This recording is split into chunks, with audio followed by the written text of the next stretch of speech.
This podcast is a member of the Voices of Wrestling Podcasting Network. Visit voicesofwrestling.com to hear the rest of our great podcasts, as well as show reviews, columns, opinions, and updates across the world of wrestling. My name is Tyler Fornes, and I am one of the co-hosts of the Good, the Bad, and the Hungy AEW podcast here on the Voice of Wrestling Podcasting Network. We take a broad scope approach to the world of All Elite Wrestling and the entire universe of Tony Khan. We talk about the big matches, the big stars, the promos, the storylines, and we also look at it from a big picture perspective. How are things going to change over the course of the next 10 years with AEW still in the picture? How are companies like WWE going to adapt and adjust to AEW? Are they going to be a similar way like they did with WCW in the late 1990s? Will there be a counterpunch?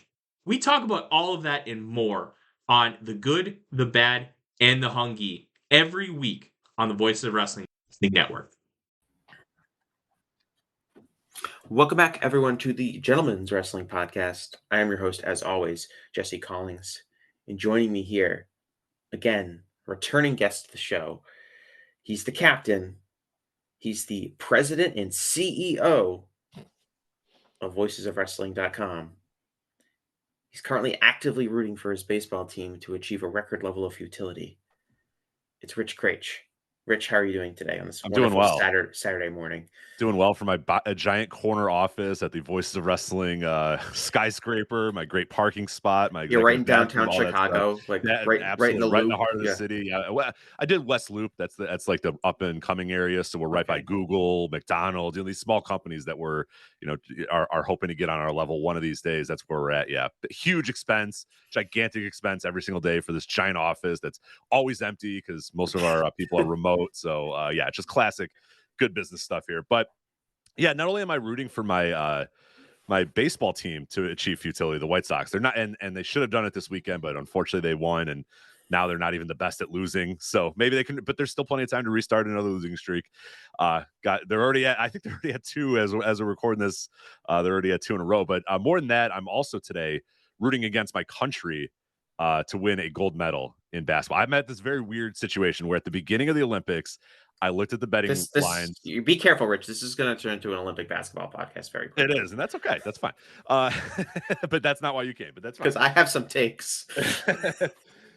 Maybe at the end. Maybe we'll do it for the end if people want to come back. But so at the beginning of the Olympics, I looked at all the lines or whatever, and Canada and France had like insane lines. Like obviously the USA was runaway favorites. There's no point in betting on the USA to win gold in men's basketball or whatever.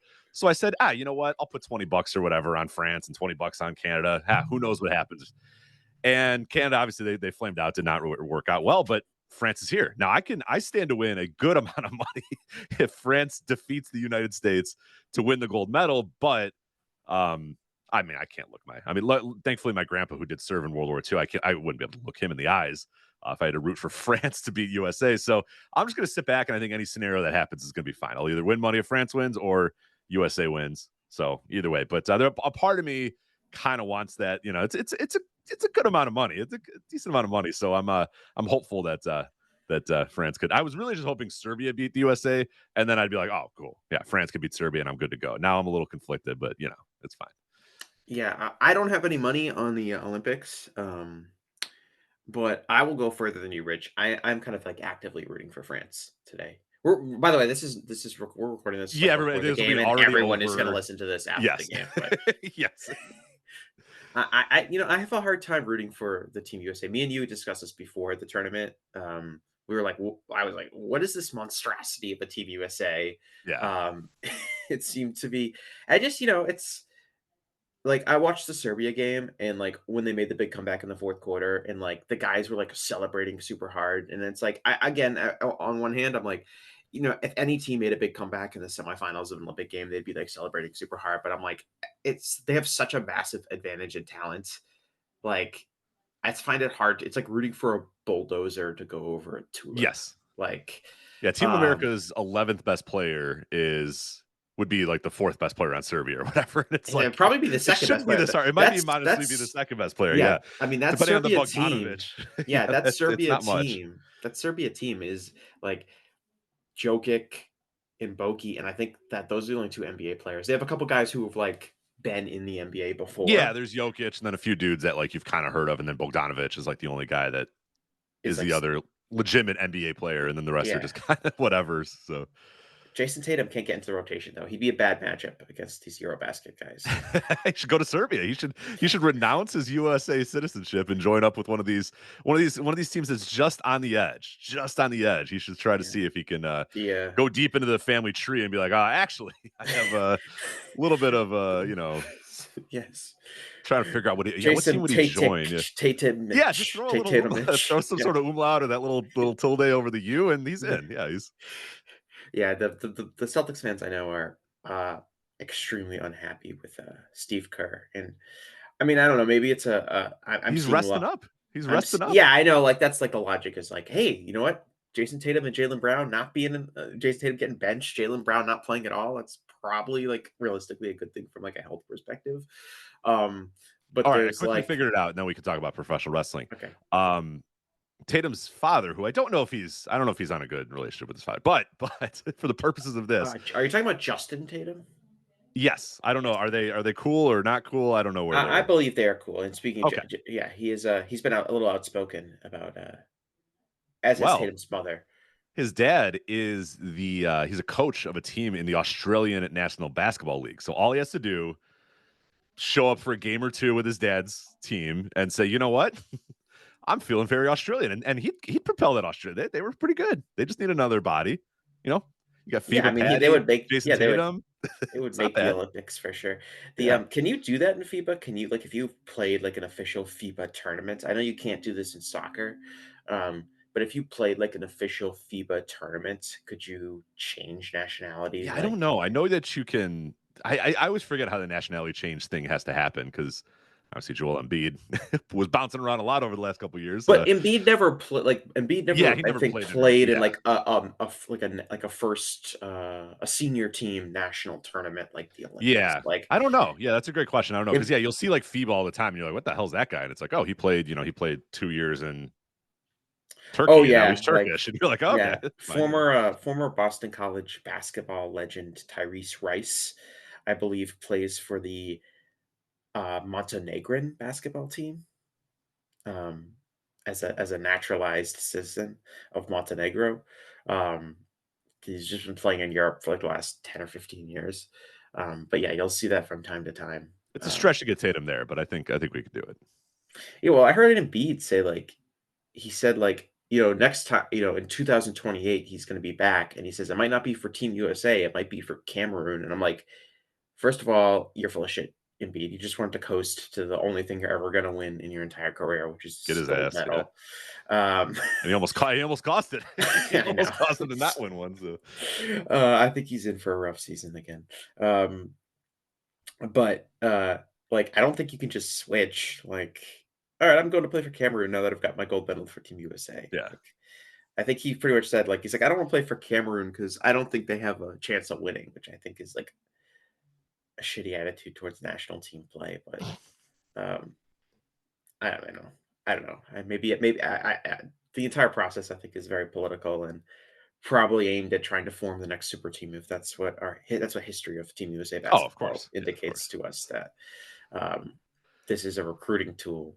It's a Nike tool too. It's a Nike advertisement, basically. It's another big thing too. A lot of Nike players out on those teams. Yeah, a lot of Nike players. Weirdly, it would be funny if they just really went they were just full on Team Nike, just like no other players. Like Steph isn't on the team because he's Under Armour. Yeah.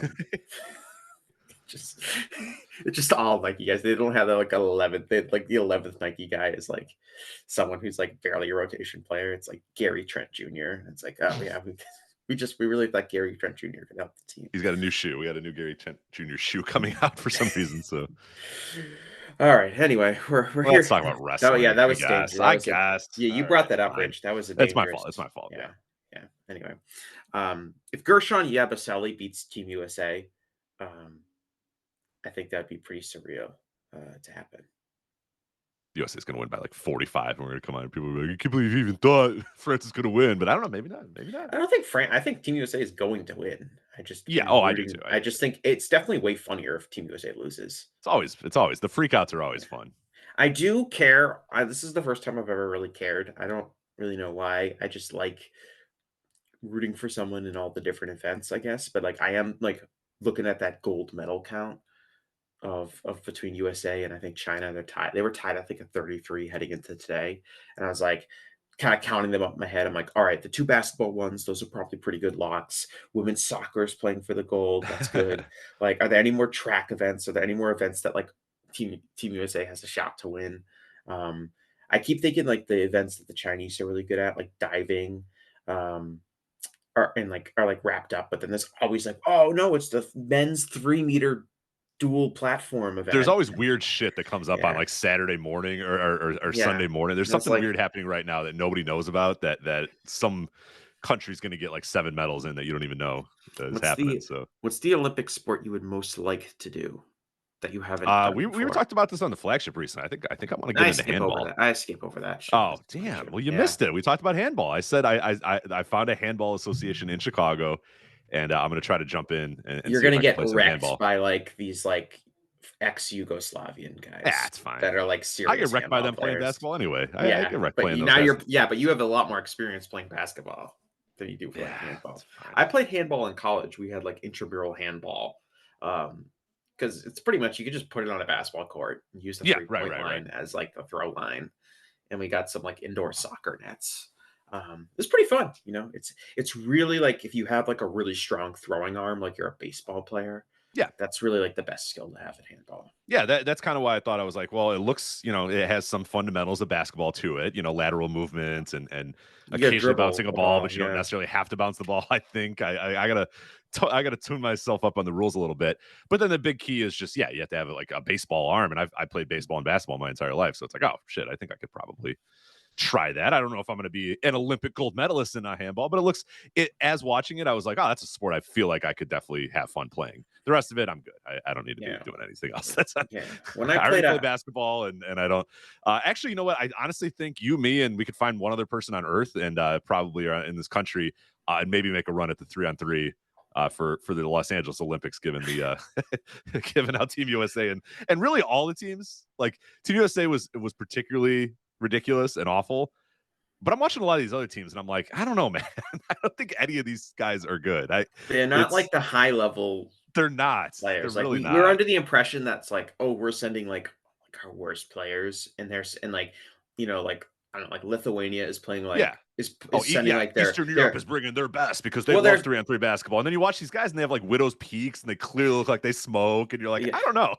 I don't know they're about these playing guys like their either. 13th. Like the idea is they're playing like their 13th, 14th, and 15th men from the national team. But there's all Yeah. sorts of weird rules. Like you got to be like in the top 50 rankings for 3-on-3 basketball. Like you Yeah. basically have to like find guys who want to give up like their normal like club careers Mhm. to like become professional 3-on-3 basketball players where there's not nearly as much money in it.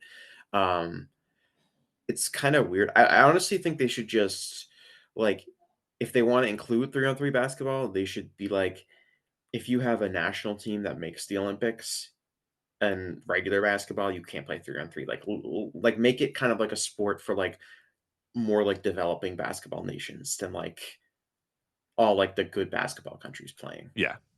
Like that probably makes more sense, but um it's not a big American thing, so I don't want to just shit on it. Like that's like the worst piece of Olympic content is like here are these sports that are popular in other countries that we don't understand in America, but here's some suggestions to make them better.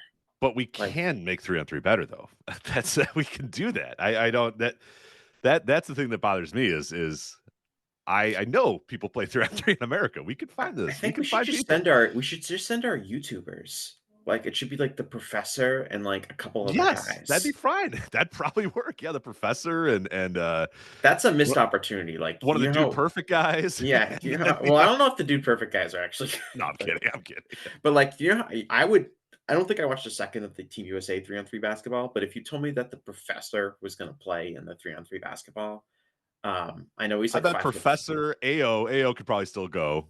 Yeah, who's still And around then from, because like the professor's like not that old. I think he's like under 40 still. Like yeah, he's I watch him on YouTube all the time. It's one of those videos that like it comes I was getting on like Facebook. It's just like professor like crosses dude in Venice Beach, and I'm like, I'm not gonna watch this, and then I watch it and I'm like, oh, it's pretty sweet. He's like dressed up as Spider-Man or something like Yeah, that. I watch every single one of those. So every time the algorithm, I'm like, another professor video. I don't want this, but it nailed it because I'm like, I'll watch this. Yeah, I don't know which one of those guys are still like around. There's probably like other YouTube guys that I don't know. Yeah, I'm going from the YouTube guys or the street ball dudes I know from 2005, but I'm sure there's one of the dudes out there, guys yeah. I play pickup with him on occasion, and he is a YouTube like basketball like vlogger. And he Oh, brings okay. like his whole camera crew, which is really just like one guy holding a camera, and he like mics himself up. And it's really I hate stupid, it. but I hate it so much. Rich. It's really stupid, but I'm like, when I play with him, I'm like, oh man, like I want to make like a bunch of shots, and then I can like brag about how I was on this YouTube thing. He actually just like went to some tournament. Um, it's called like The Next Chapter, which I guess is just like one of those like YouTube channels that where like guys that like play basketball in college go around and like play pickup against like teams in other cities. Okay. And he like was in some sort of like gigantic one-on-one tournament with like 100 other invited guests, and he won. So now he's gonna be like end up like I think he's gonna be like on this like YouTube series and become like a professional basketball playing YouTuber. So Okay. Hey. I'm kind of like, yeah, like I was there at the beginning when he was just Right. going I knew around him. with I his, had a 3 on him a couple weeks ago. I'll tell you that. Shout out to JTV. That's his YouTube channel. JTV. All right. Yeah. I'll have to look out for him. He played basketball at Fitchburg State, which is a Division III school here in Massachusetts. Like he's actually good. Like he's not like one of these people that's like trying to like pretend that they're good, which is most of the people I've seen to play basketball with now. Yeah. Anyway, okay, wrestling. Yeah, let's do it. The purpose of this episode is about a year ago I did an episode with Case Lowe talking about where is wrestling going, and that was really focused on kind of like looking at the last 15 years of pro wrestling and kind of the style of pro wrestling and kind of how that has evolved like throughout the 2000s and 2010s. We talked a lot about like the Dragon Gate style kind of really influencing indie wrestling and therefore influencing some of the larger promotions, obviously AEW, but even WWE as well, in terms of like the in-ring style and pacing and smaller wrestlers becoming more prominent and things like that. And I wanted to kind of take a next step in that evaluation, but really look at the last year or so of not as much like in-ring style necessarily, as much as kind of the general booking and in presentation of pro wrestling and kind of philosophies that have gone into that, both at WWE and AEW. And I think we've definitely seen a lot of changes on the WWE end. We've seen some changes on the AEW end. I don't think they're nearly as obvious. But I wanted to have Rich on because I do think that you and Joe talk about this topic quite a bit on the flagship. But I wanted to kind of have more direct conversation, looking at the big picture of what we've seen over the last year. And do you want to start with AEW or WWE? Let's start with WWE. I think because we talked about it a little bit before we got on the air here, but I think what we've seen with WWE more than anything in the last year is a very clear idea of what Paul Levesque's WWE is going to look like. There was this weird period of control. Well, there was the first Vince McMahon quote unquote retirement. I'm using those in the biggest air quotes ever, resigning in shame, obviously. And that was that weird period where it was like, oh, Triple H is taking over, I'm sure of it. And then some people that were kind of keenly aware were like, I don't know, a lot of stuff kind of feels like Vince McMahon still has his hands in it or whatever. And then quickly it got revealed, oh yeah, well, I mean, Vince is still kind of there. We don't, he's not in charge, but he's. And then so there was that weird period where it was like, do we really know exactly what is Paul's and what's Vince's and then now that he's completely gone and we've had now a couple of years, and really it feels like this last year has been solidly 100%.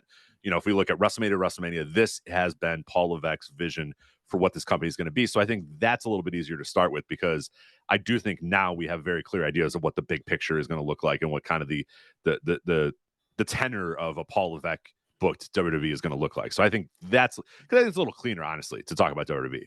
And then AEW, that who knows where that's going to go, because there's I don't know. That's there's a lot of questions more than answers about the AEW vision, but the WWE one, I think, over the last year, it's a little easier to explain. Yeah. So like when Paul Levesque took over, whether it was the first fake time or the second real time, um, what did you think? Like, what do you think the consensus of like what the WWE product was going to look like seemed to be? 'Cause- Yeah, no, and I think we saw that pretty quickly on during the first, kind of fake takeover, which is perfect. We'll call it that. We'll call it the first fake takeover that he did. That was when there was that first Raw that Paul Levesque took over, and I remember everybody going nuts about, oh my God, the matches. If you do the match times, they're all they average 5 more minutes of match time. We're getting more in ring, so it was like, oh my God, and then Michael Cole said wrestling. Oh my God, it's a whole different era. Remember So when he said PWG? right. Yeah. So it was like, oh my God. And this is all in the first couple weeks. Honestly, the first episode of Raw is like, a Seth Rollins match went 4.5 minutes longer, and people were like, oh, it's finally a new era of wrestling in WWE. And, Michael Cole's allowed to say fans and PWG and wrestling or whatever. So I do think that a lot of people anticipated and that it would be maybe cleaner A to B to C booking, which I think has held in the new thing as well, which we'll talk about here in a little bit. But I thought at least the consensus would be that it would be a little more focused on the in-ring and a little more focused on the bell to bell, because if you go look at NXT was built on very simple, the peak of NXT, the peak of takeover eras NXT, where Paul Levesque was in charge, was A to B to C booking, very simple bookings, simple progression, people moving up the ladder. And then it was also good in ring, that those takeovers would come and you would get some of the best in ring you would ever get in WWE. It was unquestionably, when you look at those takeovers, like, must see. I mean, clearly the stuff that you had to watch on the network, you had to watch when it was on Peacock. Like, that was the peak of in ring for WWE in that time period, because it was just blowing away what you were normally seeing. Maybe on a WWE pay-per-view, you get 1 or 2, decent matches, but a takeover, sometimes you'd get 5 great matches, 5 or 6. They weren't huge cards, but it was like you would get those great matches. So I think the anticipation would be that, yes, the stories are going to make a little bit more sense. We're going to strip away a little bit of the weird rhetoric and a little bit of the weird universe and all these, and everybody has to kind of say these same things over and over again.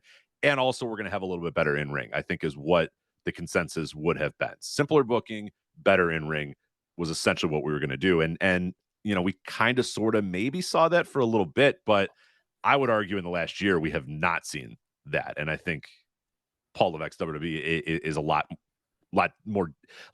different than what we maybe anticipated it was going to be. Yeah, I think the idea was that was going to be like peak NXT. Yeah. Which was like, because that was what, and that makes sense because that was really the evidence we had of what Paul Levesque, when he's like, has a lot of autonomy, that's what his vision of pro wrestling would be, because that's what we saw. That was the evidence that we had so far. But the reality is it's nothing like that, I think. Certainly not from an in-ring perspective. Like, I mean, cage match has kind of gone wonky over the time period, and Dave-flation, but I'd be curious to know, like, comparing like the last like 3 or 4 years of like Vince's booking in this last like year and a half of Paul Levesque, um, and like see like what are the match ratings for the main roster, because I feel like that's probably not that different. Like, I don't feel like the in-ring product is significantly better than it was during Vince's last few years. Um, and I think that like the philosophy of like, we're gonna have really high work rate matches with a diverse set of talent in terms of in-ring styles is not the case anymore. No. I think we have a totally different philosophical shift that the entire company is starting to be built around in terms of their match layout and kind of how their storytelling is going to unfold in the matches. It is not, Sami Zayn and Shinsuke Nakamura, or Ricochet and or Adrian Neville, or whoever you want to pick your peak NXT guy. It is very different than that. I think, I mean, when Levesque pushed all these guys in NXT, like Johnny Gargano and Tommaso Ciampa, uh, And the idea was like, oh, of course, Paul Levesque believes in Johnny Gargano as like a top guy. Like I believed that because he pushed him really hard in NXT.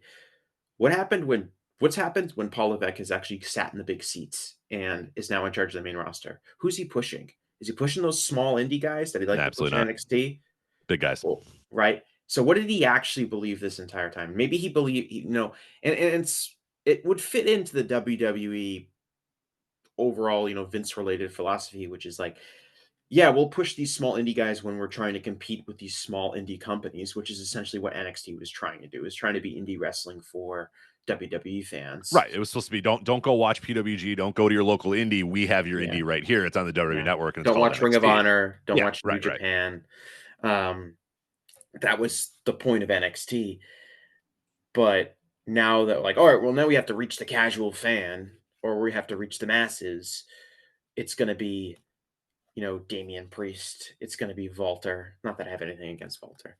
I would push him too. But it's going to be Solo Sikoa.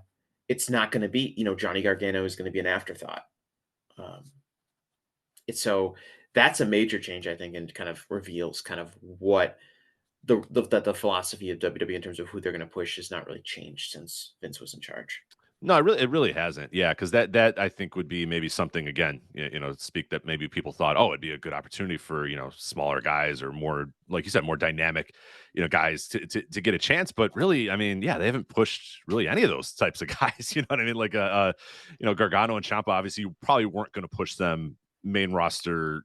Maybe but they haven't even thought about it. You know what I mean? It hasn't even been an idea of pushing those guys. Like you can't even fathom if Adam Cole had left WWE that he would be pushed as a tippy top guy right now. You know what I mean? There's no chance of it. And like even people like a Finn Balor or whatever, who was pushed in the old regime of Vince McMahon and was pushed to a certain level. He's a little bit older now, but it's like, yeah, you don't envision him ever being a main eventer ever again. And it's pretty much just the same old guys. You know what I mean? Ricochet's leaving. Ricochet's leaving the company because he looks around and realizes, shit, I'm never going to get moving forward here. But the guys that are moving up the ladder are your Braun Breakers.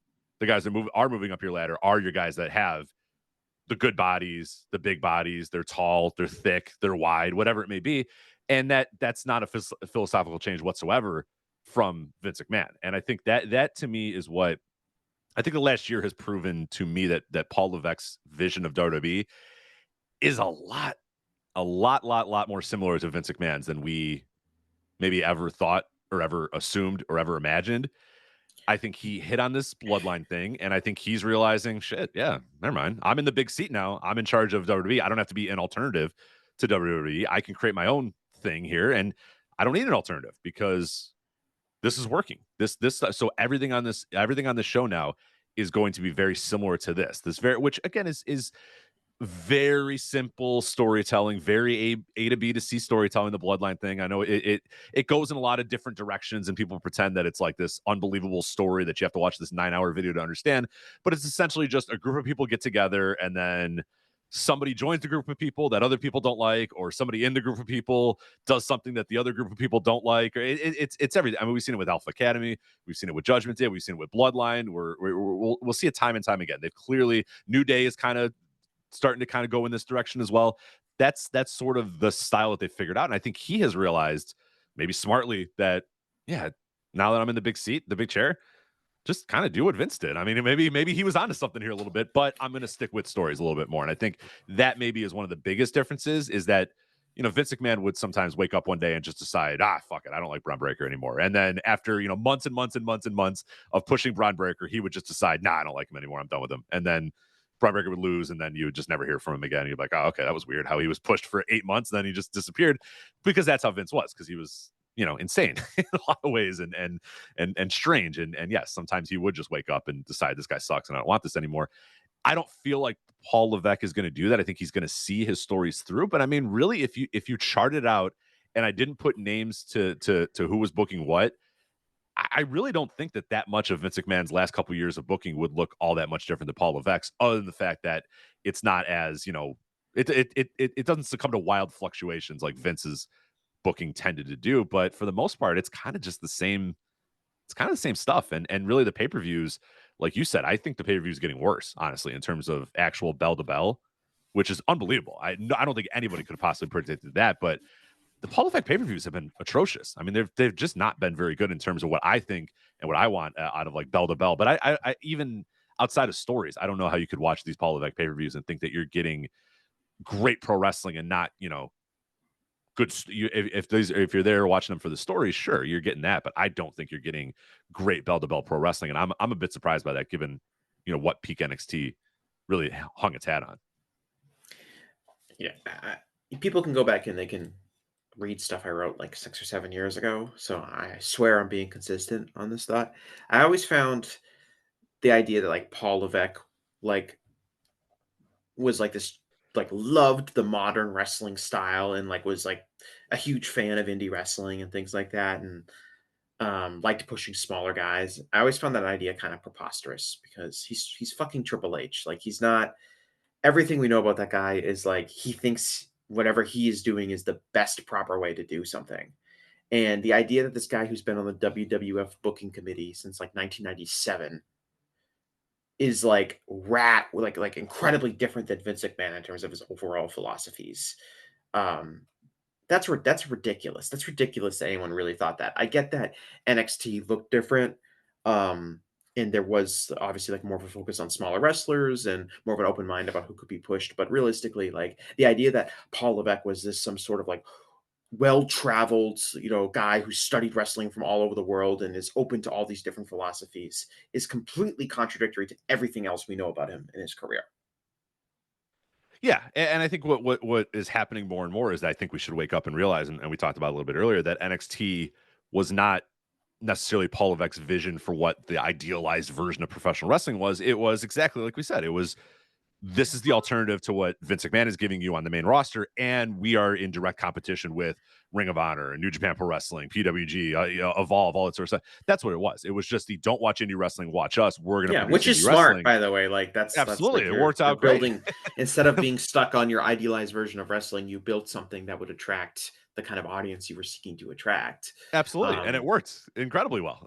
Yeah, and it probably, and he also understood that this would help him curry favor with a certain segment of WWE fans who were disaffected with Vince's booking. Absolutely, and now that he's taken over, a very little of what made peak NXT is there, and now it is just it does feel like an updated, refined version of Vince McMahon's sports entertainment, which is fine. And hell, I even made this reference on this week's episode of the Flagship, saying that in the end, it's like Vince Russo kind of won, because Vince Russo was very big in especially in 1999 WWF, telling Vince McMahon and telling everybody in WWE, you know what, bro, we don't need wrestlers.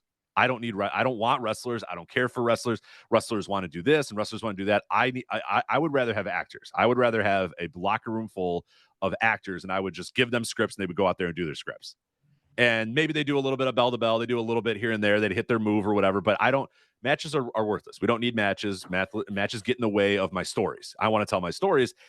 And man, if we're not there, watch SummerSlam, man. And it's like, you don't need wrestlers to do any of the stuff that happened on SummerSlam. Everybody, you could teach an actor to do a shoulder block into the corner and hold their shoulder, because that's half the matches on SummerSlam were guys holding their shoulder. You don't need wrestlers to do a lot of the stuff that we saw on SummerSlam. You don't need wrestlers to do a lot of the stuff that we saw we see on Raw and SmackDown on a weekly basis. It's if you want just people to look at each other with weird faces and then everybody go, oh my God, why is he looking at him with the weird face? And ask other people, hey, where's this guy? I got to go find this guy backstage. And it's you don't need wrestlers to do that. And that's kind of what I think has been the revelation in the last year is, oh my God, we are entering a period with WWE where, to me, the wrestling has never meant less. And I don't know that I ever would have thought that to be the case with Paul Levesque running the show. I thought at least there'd be some modicum of focus still on the in-ring, and it feels like in 2024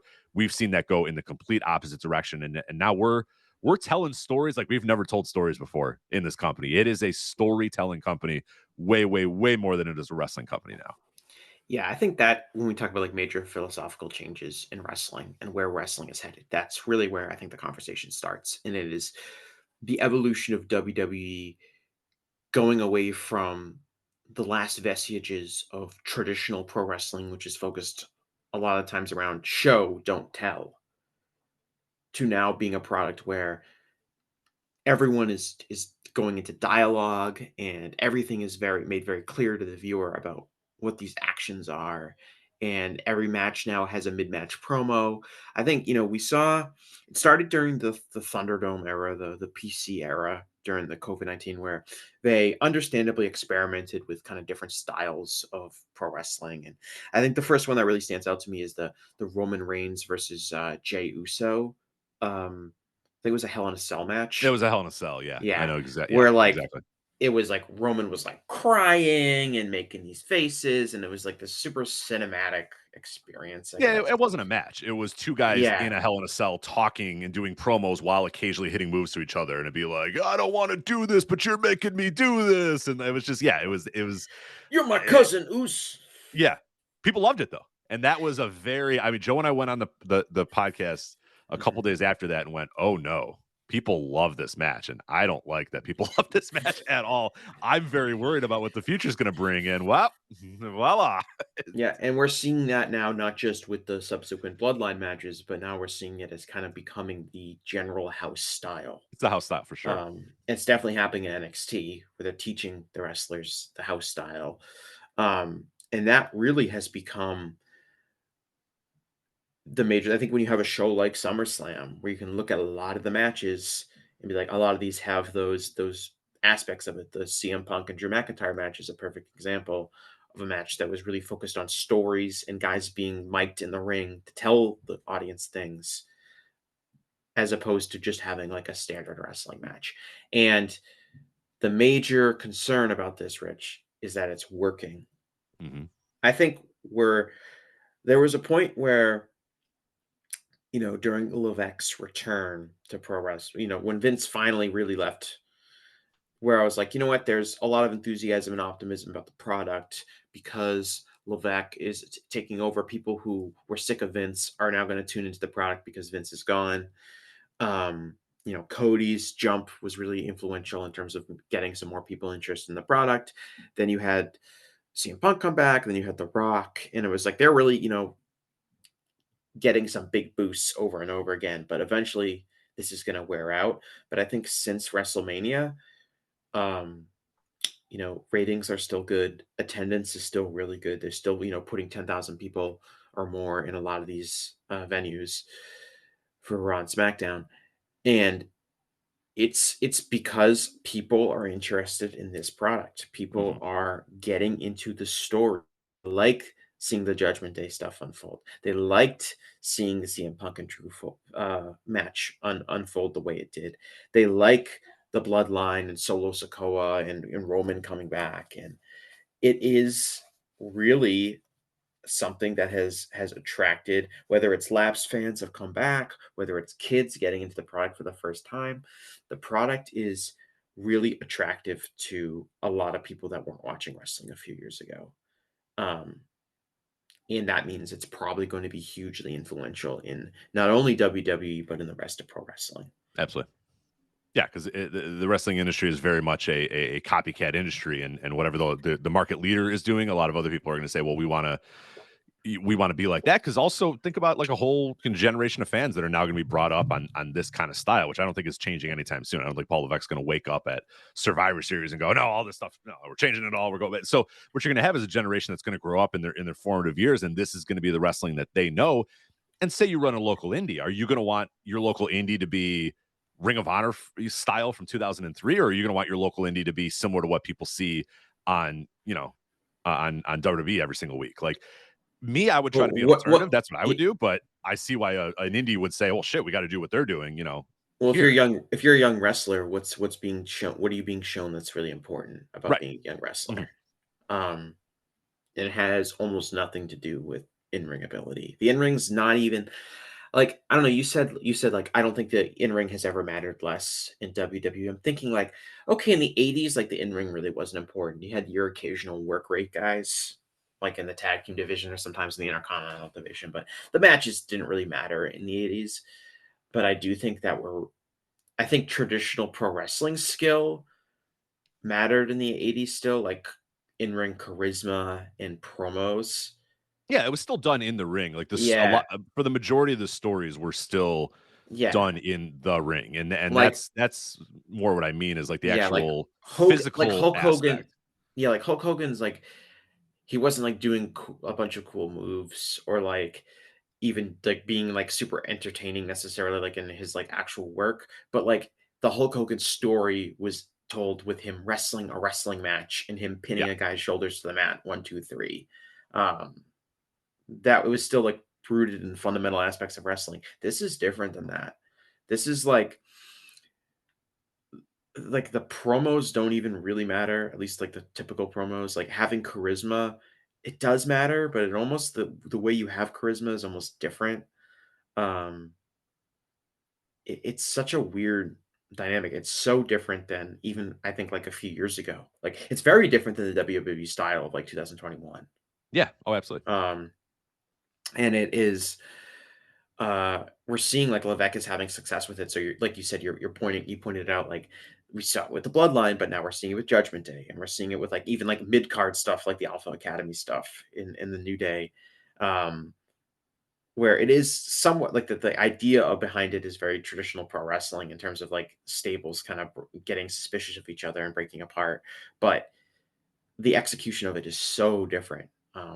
I know I find it personally insulting, and I don't like it at all. But to be, um, objective, it's clearly working. What's the number? Like you and I both have talked about this before. Like, are other circles where we talk with people who aren't like on the Voices of Wrestling Discord? Would be like, for lack of a better term, more casual wrestling fans. Maybe they watch WWE, maybe they watch a little AEW too. What's like the number one thing you hear about, like as a criticism of AEW in comparison to WWE? Just no stories, just all matches, no A- stories. yeah, absolutely. I think when AEW first started, like we focused on like the cornet types who are like, oh, it's just a bunch of guys doing flips and slapping their thighs, and it's not real wrestling, and that was like the main criticism of AEW. But by far the most successful like propaganda spin against AEW, whether it was WWE pushing that or grifters on podcasts pushing that, or WWE fans on Twitter pushing that, or whatever, however you want to say that narrative got out there. By far the most pervasive one was the idea that WWE tells stories and Tony's just booking dream matches that don't have a story behind them. Uh, and I can argue with those people and say, well, it's preposterous. Look at this match. Like if you look at the last AEW pay-per-view card, here's like the build up to each one of those matches. Um, to the degree, and I know you and Joe feel the same way, like AEW like works too hard to try to explain why a match is happening instead of Yeah, just having a match. They have they try too hard to have stories. But the major difference is WWE tells their stories in such a direct and um consistent way in terms of how they make sure everyone in the audience knows exactly what's happening all of the time. And in the middle of the match, you don't need to rely on the wrestlers to tell a story through their actions because they'll tell the story with their words. right. Or the announcers will scream about what the story is 1,000 times over and over Yeah. and over again. And like that's insulting to me, but it is by far the most successful brand of why WWE, why WWE's wrestling is superior for some fans comparative to anything else, is Absolutely. because they feel like WWE is telling these stories and they don't feel like AEW is telling these stories. And it's really because AEW in a lot of ways is still relying on traditional pro wrestling means, while WWE is relying on this new philosophy of tell, don't show. For sure. No, and that's definitely. Yeah, I have a couple friends that I work with that pretty much watch WWE, and they'll jump in and watch some AEW here and there. But I get a lot of my thoughts on what the casual fans or whatever you want to call them think from those guys. And yeah, to them it's all just about it's what they like about WWE is that it especially if they watch with their wives or something like that or their partners or whatever, is that you get it's a very emotional based, and there's all this kind of but also that it's easy to follow along, and you can miss a week and come back and it's like, oh, you can catch up because they're going to tell you what happened in the week that you missed. And their criticism of AEW is that if you miss a couple weeks, you come back, you have no idea what the fuck's going on. That why is this person doing this? Why is this person feuding with this guy? What, and to me, it's like, well, I don't know, just look it up, just if I miss a week, I'll just, either look it up or it's okay. I can miss a week. But I think it might have a bigger thing to do with just the way that we consume media these days as well, because the way that everybody consumes media now is that when they watch a show, they watch every episode of that show. And when, if it's X-Men 97 or whatever, we're going to watch every episode of X-Men 97. And, there was people that were going back and being like, oh, before X-Men 97 comes out, I got to go back and watch the old show so I can catch up. And I was like, no, you don't have to. I lived through the old show. It's like every episode was itself a self-contained thing. You know what I mean? Like there was a couple of narratives that were, but you could just watch an episode of X-Men in 1994 and be like, yeah, that's kind of cool. And then you move on with your life. And if you missed the next 17 episodes of X-Men, you're fine. Yeah, you're okay. And then if you watch it again, 3 months later, it's fine. It's just X-Men. It's cool. Or I always liken it to the idea that, like, imagine like Seinfeld today. If you miss an episode of Seinfeld back in, 1995 or whatever, it's all right. You're fine. You know what I mean? Like you weren't home on Thursday night or whatever to watch Seinfeld. It's okay. You moved on. And then you picked it back up next week and it didn't matter. Maybe you might never have ever saw that episode. You may have never saw that episode, or maybe when they showed it on reruns, eventually you got to see it, but that was okay. And you didn't freak out about it. People don't do that anymore. People must watch every episode of every single thing to keep up with every single story and make sure that they know the narratives and all that sort of stuff. And I wonder if WWE is playing into that, very much by telling, overarching narratives that if you that no matter what, watch us every single week and you will be, rewarded with the next progression of this very, very, very slow moving, detailed, linear story. And I just don't know if maybe that's working for people and, physicality and just like, hey, you're watching a pseudo sport, which I think AEW does, better than WWE, that, presenting a pseudo sport that, yeah, if you miss a week of Rampage, you miss a week of Collision, you miss a week of Dynamite, you'll be all right. You're okay. It's not that big of a deal. You're just watching but I think maybe that doesn't appeal to people as much as it once did. And people want the very, very, very easily told linear A to B to C storytelling that you get in most, modern television shows, the way that it's consumed on streaming media. I don't know. It's just a thought that I had. No, I think that's a pretty, I never heard that before, but I think that's fairly interesting in terms of people being completionists now when before they weren't. And that in some ways WWE's product is it's kind of like the opposite of that, in the sense that you can actually miss WWE's product and it doesn't matter. And you see that criticism. I hear that criticism a little bit when people do watch like Raw and SmackDown every week. And there's the criticism of like, Raw really isn't important for you to watch most of the time. Like a lot of times stuff doesn't happen. Which in some ways is fan friendly. If people aren't going to be regular Raw viewers, if they're only going to tune in every few weeks, or maybe they're going to have it kind of backlogged on their DVR, or maybe they're going to rely on watching YouTube clips of it or social media clips instead of watching the whole show. But I think that it is that, and I think like the when I hear people say that, like these are people that will say like, oh, I like AEW, I like Bryan Danielson and Will Ospreay, and I think those matches are really good. But WWE has what I want out of pro wrestling, which is stories. Yeah. And I guess it's really an individual approach to pro wrestling that people like you and I aren't going to share, in the sense of like, I don't really care about watching pro wrestling for stories. I like the uniqueness of pro wrestling being these characters in like a simulated mock sport. Yeah. Is like a storytelling device that's unique to pro wrestling, but like the actual story, like a story that I'm going to have like an emotional connection to, is not going to come from pro wrestling necessarily. It's going to come from like much better forms of media at storytelling. Like, I don't know, reading a book.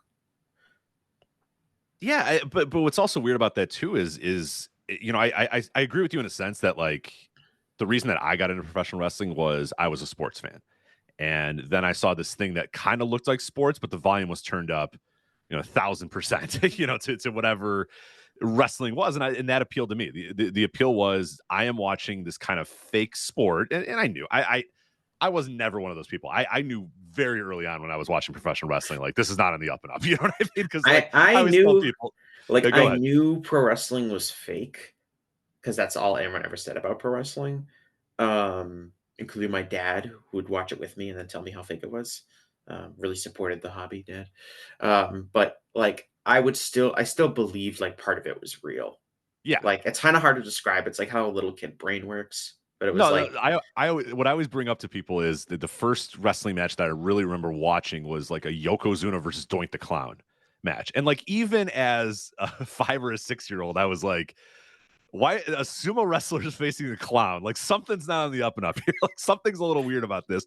But I couldn't figure out the minutia of how anybody, how they faked it. I knew it was fake. And I knew it wasn't on the up and up, but I didn't know exactly how. I didn't know how the sausage was made. So that kind of interested me. Is like, well, are they, who determines who wins? Is it just, I had no idea. I had no earthly idea. And as a little kid, I always search for the answer of who, how did they decide who won the wrestling matches, or how did they decide who was going to, win titles or whatever. I couldn't quite get a grasp on that. But yeah, when you watch a sumo wrestler, sit on a clown, I was like, okay, something's strange about this, but I can't quite put my foot on it. But that's what always appealed to me, is that pseudo sport aspect of it. And to your point about, like, you don't look for deep, emotional narratives in professional wrestling. I think you can, because as a sports fan, I always found deep emotional narratives in sports, in this guy winning a championship, and this team winning a championship, and this guy that nobody believed in that now is getting a starting job, and he's proving himself to be, a great player. Like, you can tell so many great stories. I mean, sports have so many great stories, for God's sakes. Go to any library, go to the sports section. It's like there's untold amount of stories and things that you can tell and emotions you can get from sports. And that always appealed to me in the wrestling, is that you can do that same sort of stuff, that same, idea of telling a story through sports, but have it be ultimately the physicality, the sporting aspect of it that really tells you that story. Your promotion has to have roots in like some sort of sports-based presentation, Yeah. and actions, and WWE is not like that. It hasn't been like that for quite some time. Right. I think there are narratives and storylines in sports that are interesting, but it's hard because that shit's real. Like, that's why real stories are interesting as opposed to fiction stories. There's like a different standard. You remember the book A Million Little Pieces? Yes. Yeah. Okay, so like, famous book from like probably 20 years ago now. It was a guy who was, I actually didn't read it, but I believe it was about like drug addiction and recovery. It was, yeah. And it was allegedly based on a true story. And the guy became like super popular because his story was so incredible. And like, I think like he was like on Oprah, and he got like the Oprah Book Club's sticker, and he was like on all these short lists for Book of the Year and best-selling book and things like that. And then it turns out like he was a huge fraud. The story wasn't real. It was fake. And then it became this like debate about like, oh, like, well, it should be considered like an excellent piece of fiction, even though, because it's such a good story. But that doesn't really hold up, because a lot of the drama was knowing that it was real. Yeah, right. And that's where you get the difference, I think, between pro wrestling and real sports. It was kind of funny. Like, I remember like probably like 2 years ago now, I remember I was on WrestleNomics, and we were talking about like Stephanie McMahon made this point about like WWE, and being like, we're sports programming, but we can control the outcomes, which other sports can't do, which means that every game, could end in a Hail Mary or a last second shot or anything like that. And I was like, and that was like, she was arguing that as like a selling point for pro wrestling and WWE, because we're like sports, but we'll guarantee that there's a great, exciting game every single time. Mm-hmm. And I was like, you fucking idiot. Like, that's the exact opposite of why sports are interesting. Sports are interesting because there are blowouts, because there are games that are not particularly competitive, which puts in contrast to the other games. And it's like, if every game ended, it's a classic example, going back to basketball, the Elam ending was this thing that everybody decided, oh my God, this is the new revolution in basketball, is that every single game is going to end on a game-winning shot. You know what I mean? Like, no matter what, because of the Elam ending, like, the game will end, a shot will happen, and then the game will end, and that will be exciting and interesting and fun or whatever. And they did it for the NBA All-Star game, and they do it for the basketball tournament or whatever, that TBT thing. But then you realize, like, after the 9th time seeing an Elam ending, you're like, I don't really care. You know what I mean? Like, a game-winning shot means less, because you see a game-winning shot all the time now, and you're like, wait a minute, organic game-winning shots are 1,000 times better than, okay, now here comes the game-winning shot. You know what I mean? Like, if college football playoffs are super exciting, but I always thought they were a little bit more exciting when it wasn't, okay, here we go, now we're going to do our weird, not really the same game we've been playing. We're going to do this, series of downs, and you lose a little bit of that. Yeah. So if every NFL game ended, they blew a whistle and said, all right, Hail Mary tournament now, let's see who wins. Like, that would suck. That would be really, really bad.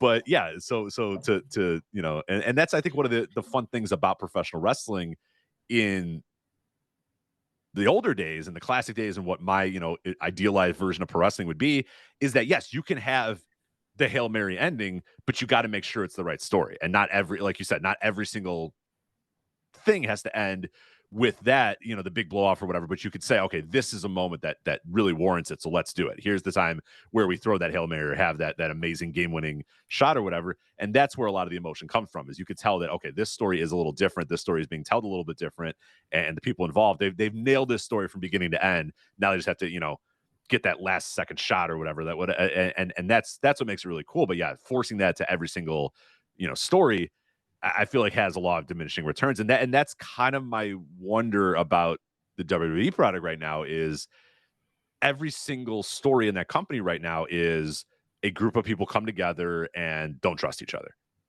Like Alpha Academy, I talked about them a little bit earlier. They were together as like a unit on the same page for literally 2 weeks. And then immediately it was, Otis is looking at Chad with, weird eyes, and Maxine is shivering with fear because Chad's being mean to her. And I was like, we're already doing that. These guys have been a unit for 2 weeks, and we're already doing that. And then they got 5 months out of that, for God's sake. Yeah, and I'm like, they oh just my drag God. It's the counterpoint And Judgment to Day. I mean, dragged Judgment Day out never felt like they were on the same page. It always was like, every time I watched Judgment Day, they were in the back, and Rhea's going, we gotta focus, guys. Or remember, it was an Edge. It was an Edge group, and then they kicked Edge out. Right. Right. So I do wonder if there's that law of diminishing returns, that if every single story is the same story, eventually will people say, hey, wait a minute, every single story is the same story. I keep hoping that's going to happen, but we may have reached a point where that's all that people want, is just a very clean, easy to understand story every single time, with the same people doing the same things over and over again. It boggles my mind, but fuck, you look at, like you said, look at the attendance, look at the ratings, look at the merch sales, look at all that stuff. It's clearly, it hasn't hit its expiration point yet at all. Yeah, and I think I think we'll go back and look at this as almost like, even though it already even though the company had already fully gone full steam ahead with this philosophy, I do almost think that this is a key. This will be a key match to study, and that's the night 2 of WrestleMania this year. In what that match was, which was a not particularly interesting bell-to-bell wrestling match, but was entirely built around the Royal Rumble entrances, right?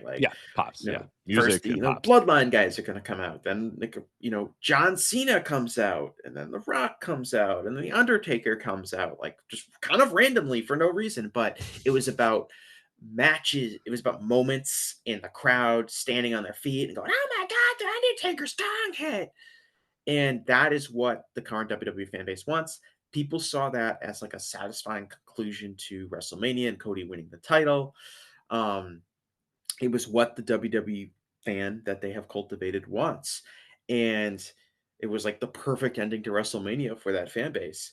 And now I think we're going to see that more and more happen. We saw that SummerSlam. And I said this from, weeks and weeks ago. It ended up unfolding exactly the way I thought it was, which was this entire SummerSlam main event is just based around Roman's music hitting and him coming out. Yeah. That's the match itself means almost nothing. And, people are interested in going to this show and sitting, waiting for Roman's music to hit. So they while having their phone in their hand, yeah, record and themselves reacting to Roman coming out. Yeah. I'll touch on that in a second, because I think that's almost something else. But I don't know how to evaluate it. It's hugely impressive for Roman's sake that people will he can essentially be the focus of a 50,000 person attended wrestling show just to make an appearance. Yeah. He doesn't have to wrestle a big match. He doesn't have to be on any of the pre in the SmackDowns and Raws leading up to the show. He doesn't need to be announced for the show. But everyone knew that he was going to come out, and that's all those fans cared about. Absolutely. Which I think also, not to interrupt, but I think it is a hallmark of Paul Levesque WWE that maybe is a little different than Vince McMahon is that he's not openly antagonistic to his fan base as well. Everybody in that building knew that Roman Reigns was going to come out. They knew Roman Reigns was going to come out. They didn't tell you it was going to come out, but everybody knew it was going to come out. Vince, in some of those cases, would say, fuck them. I'm not giving them that. They're going to have to wait. And, but look, Paul just went with the obvious story. It's like, fucking yeah. Everyone knows Roman's going to come out. Hit the fucking music. Let's do this, No, Levesque has delivered, which is really important, I think, when we talk about like the original bump of like people being interested in the WWE product again once Vince was gone, because they had been turned off by Vince's booking and Vince's open, resentment for what the fans wanted. And Levesque doesn't have that relationship, and he's done well in doing the things necessary to maintain that relationship and that optimism that the fans have that he's going to deliver on their expectations. They got through, they didn't put Cody over at WrestleMania the first time, which I think was a decision that was maybe out of Paul's hands in terms of who wanted to go over there. But, they did get back to it. They did deliver the desired outcome of WrestleMania Night 2, which was Cody finally winning the title. Like even things like, there were the rumors that CM Punk was going to come back to the company, and he delivered. He got CM Punk back into the company. So he has done that enough times to maintain that faith that fans have in him, which is really important to maintaining their interest in the product, because they believe that they're going to get the kind of results that are interesting to them. And that was, I guess like the latest example of that, but it was telling that like the entire match and the entire show in a lot of ways was based around that happening. It wasn't about a match. It wasn't about who was going to win a title. It was about a guy who's been around for like 15 years showing up. Yeah. And it might be a dangerous game. And that's, something that Joe and I have been exploring over the last couple of weeks on the Flagship is that a dangerous game that they're playing, that the bell rings and the fans sit down? The bell rings and the fans don't care. And they basically, and we saw it in SummerSlam. That was the perfect example of it in SummerSlam. Cody and Solo come out and everyone's going nuts for every little beat of every little, entrance thing. And Cody's doing his thing. Sorry, can I just interrupt for a second? Did you read the Observer this week? Did you read Dave's recap of that match? I have not. No, I did not. Dave said that match was never slow. Well, then he was watching on 2x speed, because that thing was slow. Solo put on a nerve hold for 2 minutes. To no crowd reaction. It was like watching WrestleMania 5 or whatever. It was like, oh boy, this is not, No, yeah, he put on a nerve hold while nobody made any noise. And I think that was the dangerous part about that, is the fans knew, okay, this bell's going to ring and this match is going to happen, but nothing is going to matter until another bloodline guy comes out, until Yeet Uso comes out, and then ultimately until Roman Reigns comes out. Yeah. So you know what? It was the same thing during the WrestleMania main event. Yeah, absolutely. It was like, we know that. Yeah. Oh, yeah. I said it's one of the big things. Rules. The Rock is going to get involved. Right. You knew that, Cody hitting a hip toss and going for a pinfall 5 minutes into the match, no one's going to react to that. You're just waiting. You're waiting for Dick Togo to come out with the Groat Wire. Oh, sorry, that was the wrong company. But similar vibes though, in some ways. But yeah, and that's I don't know if that's a dangerous game or not. I think it's something that we should explore. Is that, to me, like I said, the in-ring matters less than ever, because that bell rings and those fans sit down, and those fans don't cheer for near falls. Those fans don't cheer for moves. They will maybe wait until a wrestler goes to the corner and tells them to do whatever their thing is. Like Jey Uso will tell them to yeet, and then they'll yeet.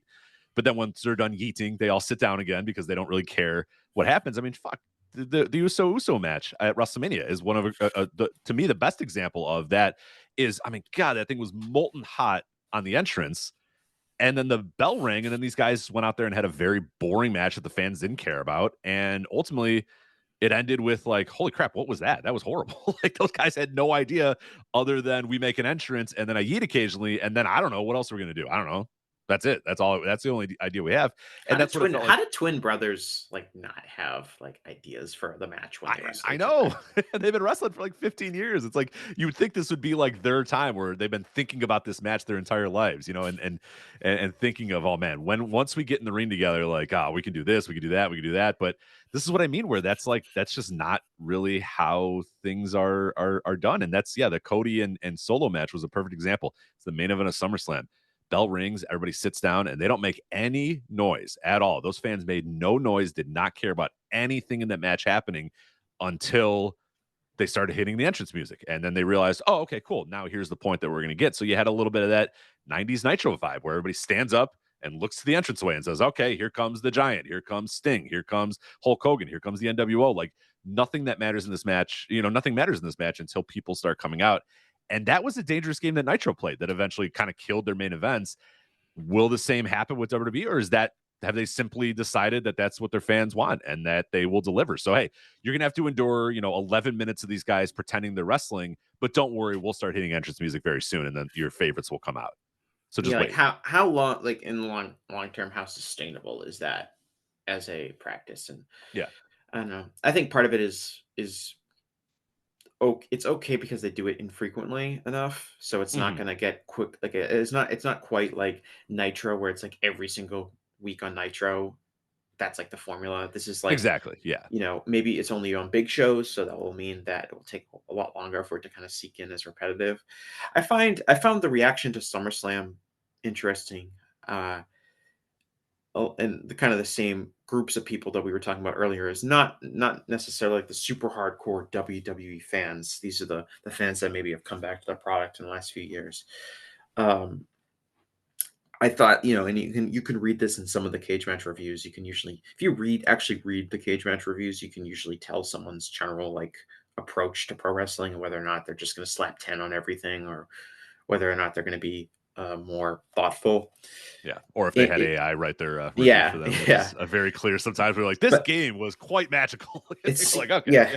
It seemed like a general consensus was that people that was at SummerSlam, delivered moments to them in terms of turns and returns and things like that.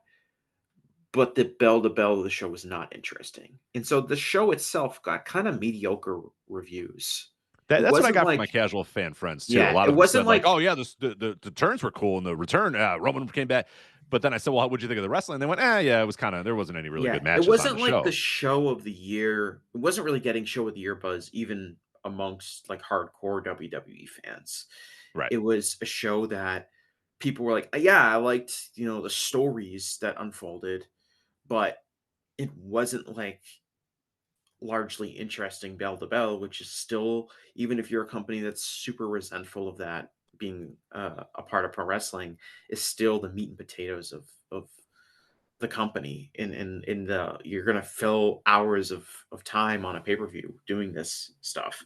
And it does speak to the kind of sustainability of like, if you really teach everyone that like the matches themselves don't matter until people hit the ring, or wins and losses don't really matter, it's hard to present a wrestling product that's going to be compelling week in and week out if people just aren't entertained by the physical actions going on at all. Then you really might just be like Vince Russo's like era, where it's like, we don't even need to have wrestlers, we'll just have acting. And at that point, I'm very worried we're getting there. Pro wrestling, it's rapidly approaching. I'm very worried about that, because that's always something I remember laughing about, like openly laughing about, and everybody openly laughed about. You know what I mean? Most when I was coming up in the wrestling, on wrestling message boards and stuff, everybody laughed at that idea that Vince Russo said, "Oh, you don't need wrestlers. I could just hire actors." And it's like, fuck, man, I don't know. Sure, I'm sure TKO would be love it if they don't have to. They can just absolutely. Are you hire? Yeah.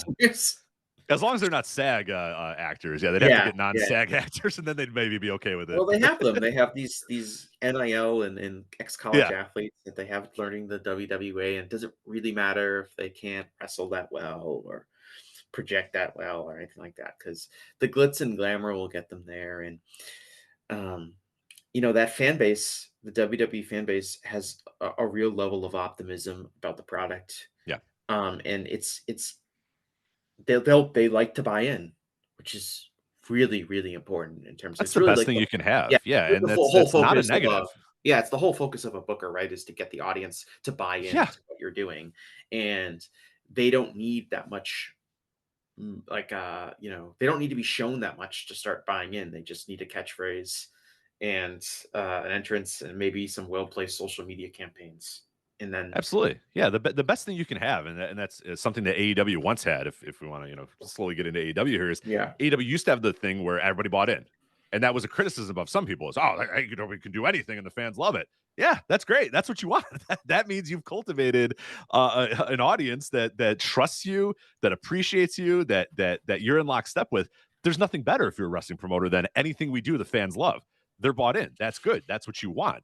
So I'm never going to criticize that, because I think that's exactly what the goal of a booker should be, is to cultivate a fan base that just is in complete lockstep with everything you do. Paul Levesque and Booker gives of the you Year is what we're talking here. exactly. Lock it in, baby. Lock it in. I mean, honestly, like if we're voting it the way Dave does, like, yeah, who has the most faith and trust from his audience, and who's able to get his product over with his fan base to the degree that they're going to turn into paying customers to tune in and to buy merchandise and to buy tickets and stuff like that. Right. I don't have to like it to objectively look at it and say, well, fuck, man, that's probably Paul Levesque right now. I think, we can shift to AEW, because I think, and on the note, I think the key distinction between AEW and WWE in that regard is that AEW, by its very nature, is going to attract a more hardcore fan demographic. At the very least, you're attracting fans who are not totally satisfied with WWE, because if they were totally satisfied by WWE, they wouldn't waste their time trying to find another product out there. And so when that is your fan base, you're talking about people that are naturally approaching wrestling from a little bit more of a critical perspective, that are going to be more aware of inefficiencies in your product, because they were aware enough of the inefficiencies in WWE's product to seek out something else. Mm-hmm. And it's naturally harder, I think, to get those fans to completely buy in, as opposed to the more casual, less critically insightful WWE fans, who are going to look, like I always say, like, WWE had shot their biggest angle of the year in February, when the Cody Rhodes came out and said, "The Rock is more important than me. He's going to challenge Roman Reigns for the title at WrestleMania." And The Rock came out, and like, that was their biggest angle of the year, which was Cody, letting The Rock take his chance at WrestleMania instead of Cody. And the fans got really mad about that. And what did WWE do? They literally erased that episode of SmackDown from canon. Right. It does. It did not exist in any of the. They completely retconned it to the point where the biggest angle that they've shot in years, Rich. They just erased that from happening. How did the WWE fans react to that? They were fine with it. Yeah. Okay. AEW couldn't do that. So I just, as an example of just like, these are companies that have to cater to their fans in a different way. And I think when we compare the two in terms of like their enthusiasm for the product, the WWE fans are definitely way more enthused about the product than AEW fans. But I think once we got past the honeymoon phase with AEW, it was kind of always destined to be like that. Because I think by the very nature, the AEW fans are naturally way more critical of the wrestling product that they're going to watch. And that doesn't mean that there's not good reasons for the AEW fans to have become more cynical about the decision-making going on in the company and what's going to happen with the product and things like that. But I think if we're going to compare the two, it's much, much, much more difficult for Tony and AEW to put out a product that's going to satisfy everybody. It's really, not to get too political here, Rich, but this is really the Democratic Party being a big tent and the Republican Party shrinking into being more of a small tent. Yeah, where no, for sure. Like AEW has the equivalent of like the centrists and the far lefts and the anarchists are trying to like all fit in wrestling version, or like the shoot people and the people that want just a slightly better WWE version, which would be like the centrists, and the people that love hardcore wrestling, and the people that love women's wrestling, and the people that want lucha, the people that love puro. Like, all these people are trying to like project what they want to AEW, and it's impossible for the one company to satisfy all those needs. Absolutely. No, just like I how think it's that's impossible. absolutely fair. Just like how it's impossible for like any Democratic single politician to have a consistent platform that caters to the entire people that would identify as leftists. Yeah, absolutely. Yeah, it's like you have half the people that are all in on socialism, and you also have part of the Democratic Party that's very centrist, and it's like somehow we have to get these people, the people that just don't want to vote for Trump, essentially, right? That we need to get these people into one pocket, but they philosophically are completely different people. But yeah, they fought over Tim Walz this week about right. Who is Tim Walz? Is he really like a leftist progressive person, or is he really like a centrist? And which probably means he was a good pick because people are trying to fight over who he is. But I think it's AEW is never going to universally get along. They're not going to have all the people that are just sticking the finger in the air. That was maybe true during the honeymoon period where people were just so excited to see a different non-WWE product. But the company is largely different than it was then. And it was never going to remain like that. And I think that's no. And I'm watching a lot of the old pay-per-views right now. I'm doing a series on flagshippatreon.com right now, going back and looking at old AEW pay-per-views and kind of following along the progression of AEW, looking at the news at the time. And it was largely a company that when it first started was built, on the backs of the elite. Like, and Dave had a really good analysis in one of the old observers at that time, looking at the people that were purchasing tickets and purchasing pay-per-views to AEW shows were like completely different fans. They were like completely new, interested. They weren't people that were watching WWE at that time, or they weren't, actively purchasing WWE stuff at the time. They weren't really, they weren't engaged WWE fans, but they also kind of weren't that engaged of, ROH fans or New Japan fans. They were just kind of this weird group of people that were like either last fans or people that followed being the elite, or people that were just like, you know what? Finally, wrestling that's not Vince McMahon. Let me try this out, and let's see what it is. And it was never going to remain that. It was always going to have to adapt and evolve. And I think, like you said, what happened over the last couple of years with AEW is, particularly in 2021 when they got big, is that you kind of took all these different groups of fans and all smashed them together. You said, hey, New Japan fans, come here, we have something for you. Hey, Lucha fans, come here, we have something for you. Hey, hardcore indie wrestling fans, we have something for you. Hey, WWE fans that don't like WWE anymore, hey, we have something for you. Oh, and we also have CM Punk, and we also have Bryan Danielson. It was all this smashed together, and it was like, holy fuck, this is incredible. But you were never going to please all those different people. And they've largely, those kind of quote unquote being the elite fans, I mean, that's long gone. Those kind of fans that came in because they like the Young Bucks and Kenny and those guys, they're pretty much gone, at this point. And I don't even know if those fans exist. They probably evolved and moved on because, the power of being the elite. I mean, that seems like, if I say being the elite to you, doesn't that sound like that's from like 15 years ago, where you're like, oh yeah, being the elite, that was a thing, right? That was huge. I mean, that's why AEW was built largely on that YouTube show and on selling t-shirts or whatever. That seems like so long time ago. Pro wrestling tees and being the elite is why AEW is created. Yeah, and it feels like that feels like so long ago. That was 5 years ago, Yeah. I would say like, yeah, being the elite, which is like essentially like these guys getting their own characters over with basically no infrastructure from anyone else. Is very much like do it yourself. Like, hey, we're just going to make a vlog. It's going to be like, we're going to show some real stuff, but we're also going to be playing characters and, trying to get some of our angles over and things like that. It does feel like a foreign concept compared to it today, but it was always going to be like that. They got, they were multi-hundred, I don't know, they're $1 billion evaluated company or whatever.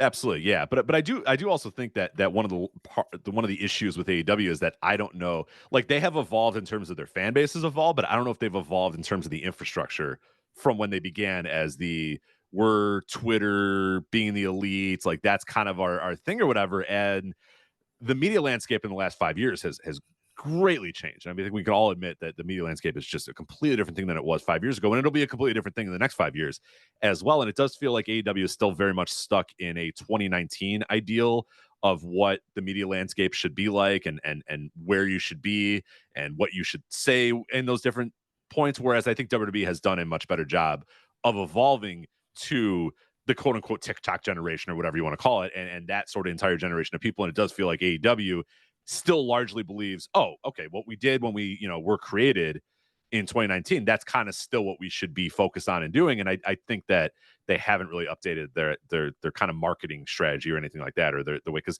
they're still, AEW more than any other company is still very focused on Twitter. Like they love Twitter. AEW, they think that Twitter is where people are, where wrestling fans are. And yeah, there's wrestling fans on Twitter or whatever, but man, you need to have I don't know anymore. No, I was a joke because now the wrestling fans that are on Twitter are those people that you want to have as your fans. Exactly. Yeah. But it's interesting that I know for a fact that Tony Khan still feels that Twitter is the place where they and how many matches are announced on Twitter? How many things, videos, promos, all these sort of things are on Twitter? And it's like, I mean, Twitter should be one part of your media strategy. But man, you look at WWE, and obviously WWE is going to have a way bigger media infrastructure than AEW does. But maybe to that point, AEW should have more of that. But WWE is like, they're going to hit you from every fucking direction on every single media platform, on every single thing, and work that game a lot better than AEW, which, like you said, grew on DIY, grew on being the elite, being this kind of fun behind the scenes pseudo DIY YouTube show, and largely Pro Wrestling Tees and Twitter was kind of how AEW, began and rose up through the ranks or whatever. And I don't know that they've necessarily figured out how to kind of evolve past that the way their company has evolved, because the company absolutely has evolved into not appealing to those same fans, but still largely feel like they're trying to appeal to those same fans in the way that their media strategy is kind of laid out. Yeah, I think that's a good point in terms of let me ask you this, because I think this is a big part of WWE's turnaround. And we talked about this a little bit earlier, but WWE, the idea of going to my major difference between like AEW when I first started and WWE when I first started was AEW's fan base was super engaged with almost everyone on the roster. Like if you go to an AEW show, and some guys are more over than others, but pretty much everyone, even the mid-card acts, are getting pops. People are singing their entrance music. Like there's an investment in, if you're going to go back, this is like, Darby Allin or Jungle Boy or those kind of people, the Acclaimed. And you compare that to WWE, and it's like, yeah, like the top guys in WWE are over, but like, if you were to go to a show, it just feels like such a drag. Like most of the wrestlers aren't over. People don't really care what happens. And I do think that, especially with Levesque taking over, like the fans are way more energetic, and it seems like a WWE show is a fun place to go to a fan. And my experience as an AEW fan has remained consistent. I don't know about you, but like every time I go to an AEW show, I'm like, yeah, pretty much like everyone's over. Like people, are getting into stuff that when the match, even if maybe the crowd might start a little cold, but some guys do some cool stuff, the crowd gets into it. I have no real issue with the AEW fans in the buildings, in terms of I still feel like they have a real positive vibe about the product. That's different it's online. kind of it's been a little different when I've gone as of late. Yeah, you're with all those hardcore Chicago smarts. Yeah, though. you know what I mean? Like I am. Well, and that's a whole other dynamic because of the whole CM Punk thing. But yeah. Right. Yeah, I think that plays a little bit of a part of it too. But yeah, I mean, AEW used to own Chicago. Like that used to be the town for AEW, even prior to CM Punk, because obviously with the first All In being there, that was like the place where it was like, oh, we essentially really put Tony's hometown. Exactly. Yeah. I know he's Tony from tries Champaign, but but his dad lives in Chicago in a giant high rise or whatever. That's why people are always like, can you see his dad from your Voice of Wrestling office? Like, can you? See I do. Yeah. Me and Shad, we go to similar places for a lunch, and we cross paths, and I talk about our cars and our super yachts and all that sort of stuff. But yeah, I could see him from the high rise. We wave at each other. We give the thumbs up or whatnot. But he and that's why AEW, people are always wondering, like, why are they running Chicago the day before Thanksgiving? Why are they running Chicago on like Christmas Eve or whatever? It's like, well, July 3rd. It's like, well, because then the show ends and Tony can just walk to his dad's, Well, it's also, condo. and they also always drew in Chicago. They did. Too. Yeah. And so why are they so always running this place that they always draw and always have hot crowds in? They should be. And well, I was from a place that like when AEW first started, and this is related to crowds. When AEW first started, they were like really conservative in where they went in terms of they pretty much exclusively seemed to be taping in like big cities on like the East Coast and the Midwest and like a little bit into the South. Yeah, they never went to the West Coast. Remember, until like what was it, 2022 was like the first West Coast show they ever did. And for whatever reason now, like the last like year or two, but really the last year, like they are like every single like top 300 metro area they can go into. They are running in. I know they were in Winston-Salem, North Carolina, I think on Wednesday night. They're in Bossier City, Louisiana. They're in these really like out out there places. Yeah, Little Rock or what was it, North Little Rock and Greenville, Yeah, well, South Little Rock, Carolina. Little Rock, I can kind of see, but like it used to be like, remember when they were just like basically like we're going to Chicago, Philly, Boston, New York, Pittsburgh, like it Yeah, was and then DC, Jacksonville, yeah, for our Daily's Place things is yeah, kind of our small shows, but then otherwise, we're Atlanta, like they were pretty much only going to like what I would call like pro sports towns.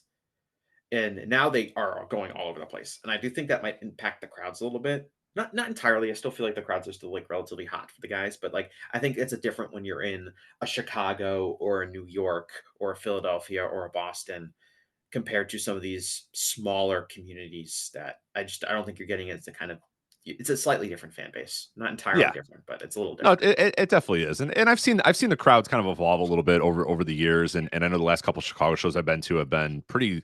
The attendance has definitely lessened by a lot, by tremendous amounts from where they were in 2019 and then 2020 and then obviously post pandemic where they were, but Mhm. the heat is still okay.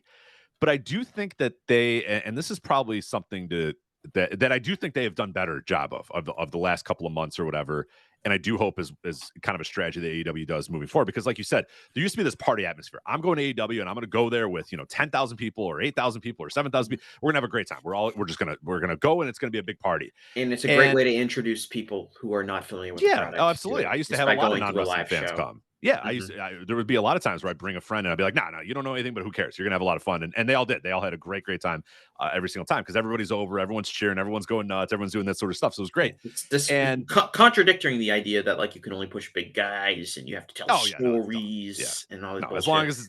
as long as it's fun and people are going nuts and yeah, people will have people enjoy it. But one of the things that I've noticed, the last couple times I've gone to shows is that when you go to these buildings and it feels empty and half the arena's tarped off and the upper deck's tarped off and a section is tarped off, it doesn't feel like you're in this fun atmosphere anymore. It feels like, okay, here we are watching this wrestling show and we can have a good, but it doesn't feel like I'm a part of something. It doesn't feel like I'm a part of a hot product or something that's really fun or something that's really engaging. And that's something that I think that AEW kind of got caught in doing this thing where 2021 they were getting hot, but they were still running these small buildings. WCW did the same thing. You go back and watch like peak Nitros. Yeah, they're And like in like Cedar Rapids, Iowa. yeah, they're in the quad. I always do the mark of the Quad Cities, and you're like, "What the fuck? Why are they at the mark of the Quad Cities?" And it's like Sting and Hogan, and you're like, "What? They're selling 5,000 tickets to this show, and they're the hottest products on I think television." like the NWO sold out pay-per-view, like the NWO themed Yeah, that's pay-per-view from that the they mark of the did. Quad Cities, I believe, right? Is it? Yeah, I remember there being it has like the Eddie Guerrero Sean Waltman ladder match. Yeah, and you could It's see like like the back wall of the building, and you're like, "What the hell are they yeah, and I doing?" was like, this is like peak WCW, like peak Yeah. NWO, where they had an entire pay-per-view named after them, and it wasn't running like even like at least they would be running like Atlanta or Charlotte. It's like, yeah, we're in we're in like a city that, yeah, like you said, Quad Cities.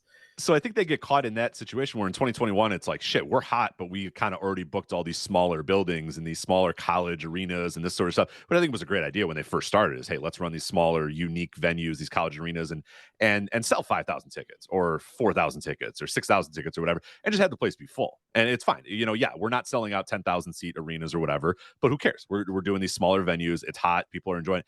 And then as 2021 came, they had to kind of evolve that a little bit and say, okay, let's start booking bigger buildings because the demand is there and we can do that. And that worked for a little bit. They were booking big buildings and doing very good numbers on those. But like WCW started to do, midway through 1999, WCW was still booking the big basketball arenas across the country, but now little by little. I mean, they had that one show. They were at like the TWA Dome. In, like, That was St. the exact Louis one I and was going to stuff bring like up. that. There's an infamous like TWA Dome where they had like 3,000 people in this thing that could seat 60,000 people, and it's Was like Al Jesus Snow Christ. booking that show? Right, exactly. But it was like they got caught in a weird position where like early 1999 they're hot as hell, so let's book out the rest of the year and we'll go here and we'll go here and we'll go here, we'll go here, we'll go all these big basketball arenas. The problem is though, then you're coming to these arenas and you're now don't feel like you're part of something cool and unique and you don't feel like you're in a party atmosphere because you're one of 3,000 people in this cavernous arena or whatever. And I do think that is something that AEW maybe caught themselves doing a little bit earlier this year and in late last year, where now we're booking the big hockey / basketball arena in every single town, but we have to tarp off the upper deck, but we have to tarp off a section of it. And I think that makes fans inherently not as excited about what they're seeing. Even if they do like what's happening, even if they are popping, it doesn't feel like, you don't feel like you're part of this party atmosphere anymore because you're in this cavernous arena. And that's where something like the Arlington residency and other stuff like that, I think would really serve AEW well moving forward, is get back that idea that I'm one of, 6,000, 5,000, 4,000, 3,000 people here, and we're all here and we're all having a good time. I think that will make it a better, I know maybe financially it doesn't make as much sense. I don't know. I think you could charge decent tickets, and I don't know. I don't know. I don't know the books. I can't see that. And you know what? If you can't bring your giant LED boards and all that sort of stuff, I don't know. Too bad. Like, I think it's more important to have, people go to a show and feel like you said, that party atmosphere more so than, well, we got to book the big basketball arena in the town, and okay, we have only 4,000 tickets sold, but that's fine. We'll just tarp off the upper decks. Like that makes you feel like you're watching something that's not as hot or as cool. And I think largely AEW product is still pretty damn cool and is pretty. There's obviously have some criticisms here and there, but I think that they have done a very good job of morphing all these different fan bases into this thing that is AEW, and I think it would serve them well to have it feel like you're going to a show and having a really, really good time again. And really that party atmosphere is probably the best way to put it. And I do think that they suffered, getting caught booking these big basketball arenas when the demand wasn't there. And now it might be a good time to kind of reel back on that a little bit and go back to your college arenas and these little, tinier or, smaller arenas, I should say, and just try to sell those out and make it, more of a fun atmosphere to go to a show.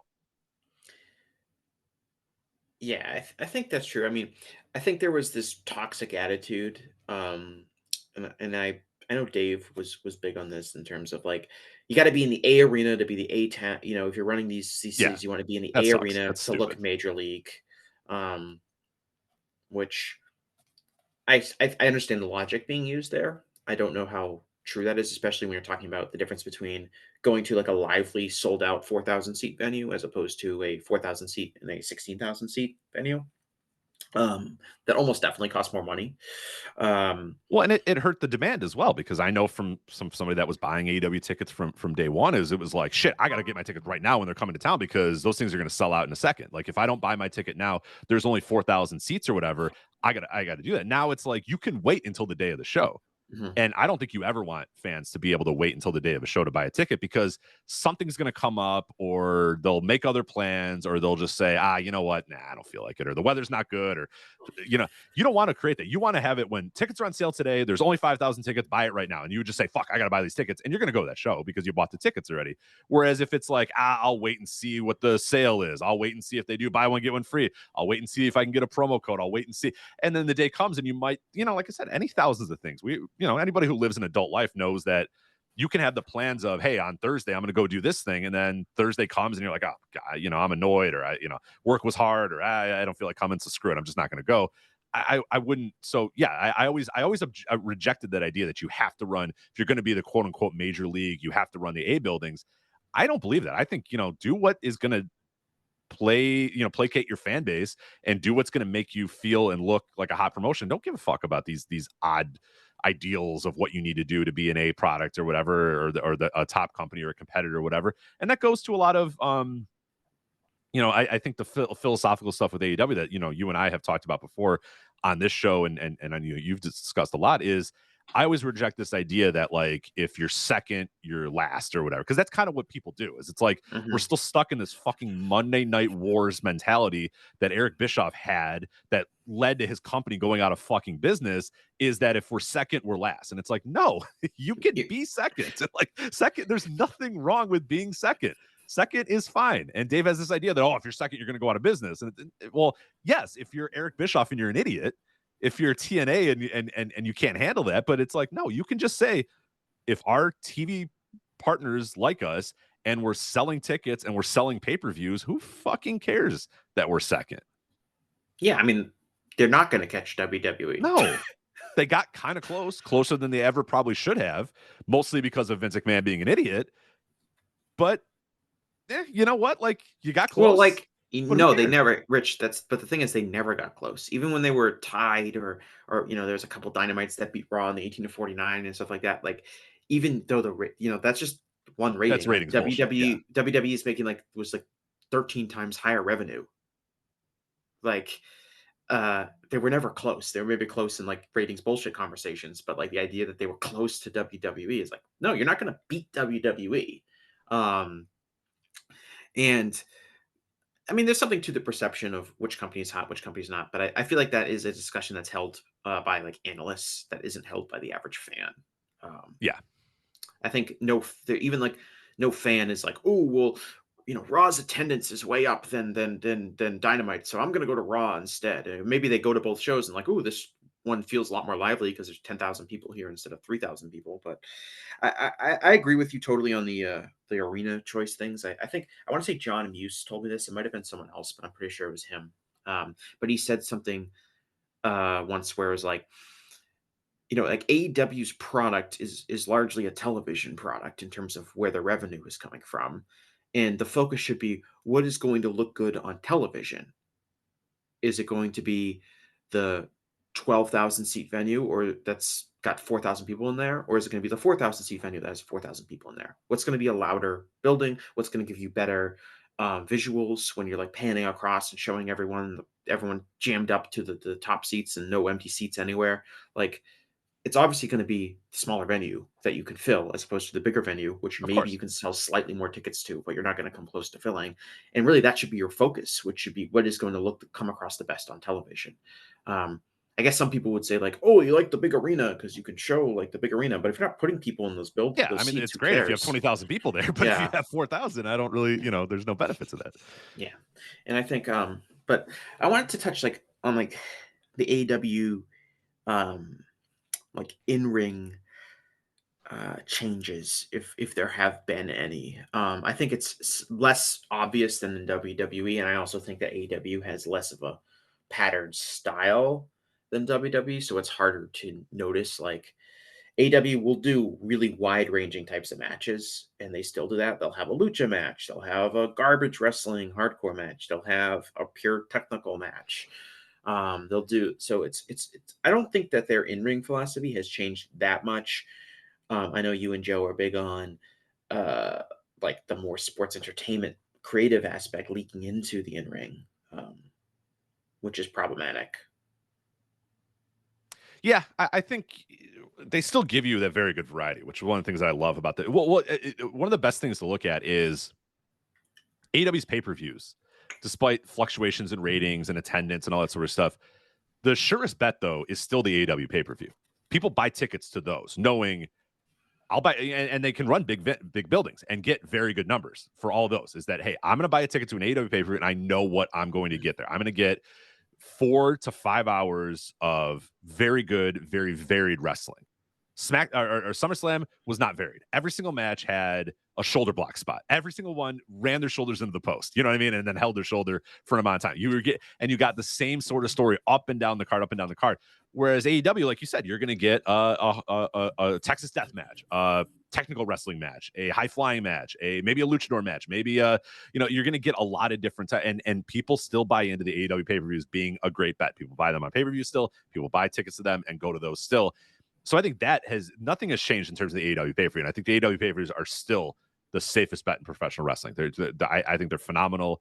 Are they going to reach the highs that they reached in 2021? Maybe not, because that was just everything in lockstep. Everything was so perfect.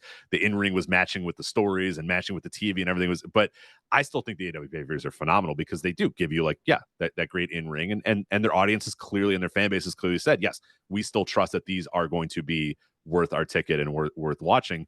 So no, I have no issues with the pay-per-view, but I do think that you are getting on the week-to-week AEW television, you are getting these kind of strange fluctuations where it doesn't feel like one vision being seen through.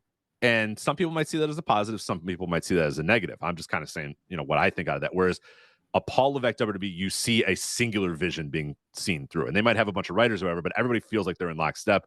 Whereas AEW, it does feel like segment to segment, it does kind of not feel like everything is just one cohesive, company vision being played out, and it might be this particular writer or this particular wrestler or this particular character. And again, like I said, that might be good and that might be bad to certain people. I just kind of call it like I see it. I just see a company that on a week to week, TV basis, it does feel like you're getting a lot of different things all at once, and maybe doesn't feel like, all pulling in the same direction, if that makes sense. Do you think now having like at least an internal foundational logic to a company, I think is really important in terms of like what you can and can't do. And I definitely think that in some ways that like especially with like the EVP storyline and the executive power and those kind of things they've definitely gotten away from the foundational aspect of it. But I think I don't know if it's problematic for AEW to have like dramatic differences from segment to segment. It probably is, but I think that it's a fine line when you're talking about like really encouraging like a lot of diversity and different types of match structure and different types of approaches to pro wrestling, Mm-hmm. and being able to kind of satisfy different people and kind of having an evolving taste. I mean, I'm not like me and my taste. I'm not limited to one style of wrestling that I like. I like a lot of different versions of wrestling, and I Yeah. like seeing. It's really nice to see a really well-funded American pro wrestling company put together all of this stuff and take a lot of stuff that was kind of out there on the indies or in other countries and bring it to American television. Um, but at the same time, I do think it. I don't know. I'm kind of like in two different ways. I definitely agree that like the EVP storyline is a bomb, which is really is the EVP storyline is supposed to be like a major angle that like kind of carried the company throughout the summer. I feel like Yeah. in terms of like this was a really big angle that they set up, um, and Started out great too. it's I a loved it when bomb. it first Like started. yeah, it was a great idea. And I was like, this is what the company, and then when it happened, I was like, this is what the company needs, like a really major angle that people are going to get into. Lean into And the people, the uneasiness around the Bucks or whatever. They can yeah, lean into that. and part of it was Kenny not, if Kenny was around and it was like a major Kenny match, then maybe that's a little bit, it works out a little bit differently. But like you go back and like watch like the Blood and Guts match, like I liked Blood and Guts because it's like just like pure chaos, which I enjoy. But I think Blood and Guts was carried largely by the Hangman and Swerve feud, which kind of has nothing to do with the EVP storyline, really. And the Darby and Jungle Boy, which has a little bit more to do with it, but that doesn't really directly involve the Bucks. Those are like the real Yeah. personal conflicts. And then Mark That Briscoe being great, which has yeah. nothing to do with it, with the story whatsoever. Yeah. Right. And it's just, but it's like to me, it's like this is not an angle with momentum. I don't think the Acclaimed program is hot. I don't think the FTR program is hot. And by doing this, by doing this angle, you kind of sacrificed some of the integrity of faith that fans put in terms of the internal logic that the company was using in storylines by just making an evil authority figure that can kind of snap their fingers and do a bunch of shit. Which is a really dangerous thing to do. And if it was like a super hot angle, you could get away with it because you can get away with anything when something's super hot. Yeah. But the fact that it hasn't hit that at all is like, okay, why did we just kind of sacrifice this trust that fans had in terms of the internal logic? And what I mean by that is, I mean like the EVPs being able to get people, threaten to fire people, give people title shots, be able to get people kicked out of the building, like all this kind of like executive power that AEW has never exercised at all before. Right. And also has logic gaps beyond belief. I mean, Yeah, even if you 100%. want to tell the story, it's just like on a week-to-week basis, it's like, okay, well, Tony made this match, and then the Yeah. Bucks made this match. Wait, Danielson made this Yeah, match, and this match was just made, and nobody knows and how it you got made. could It just get got made. away And you're with like, what? that. You could get away with that if it was really hot, just like the way Yeah. WWE got away with erasing that Cody and Rock segments. Exactly. Because what they ended up doing was really hot. But when it's not hot, it's like, okay, what did we sacrifice to get very diminishing, not a strong return at all? And then on the other hand, and kind of in relation to that, well, maybe I'll say that for later. But I was gonna draw the comparison to like in fantasy, like in fantasy writing, there is always the conundrum of introducing magic to a story. This happened on Game of Thrones, probably most obviously, but once you like have magic, which is always inherently this kind of like unexplained thing that can do something that exists outside the physical world of possibility. Like once you introduce that, your entire story can completely fall apart. Like once someone can like, oh, I just went back in time and did this, or oh, I got this, I was able to like take over this person's mind to make them do this. Like once you start introducing that kind of stuff to a story, it can kind of undermine the entire infrastructure of the universe that you've created. Yeah. And that's what I feel like the like EVP angle has done. Which is like, well, now the Young Bucks, like, why can't they, they can ban someone from ringside. And then Tony Khan also kind of has power. And then Christopher Daniels kind of has power on addition to Tony Khan. It's like, what? Like, it's too much. It destroys the logic of the company. Yeah. And that hurts. That hurts. And that hurts, long term, that will do damage. It definitely does. Because, yeah, going back and watching these old AEW shows for that series on Flagship Patreon, like I was saying, is the internal logic and the kind of, like I said, the central focus of the company, because I think that is still important to have like that one vision or whatever. You can hear it up and down the shows. It's, wins and losses and moving up in the rankings. And that's what everything was about for the early part. And yeah, of course you had deviations from that and guys would have feuds and stuff, and you could do that. But your normal, like, hey, here's two guys that are in the ring.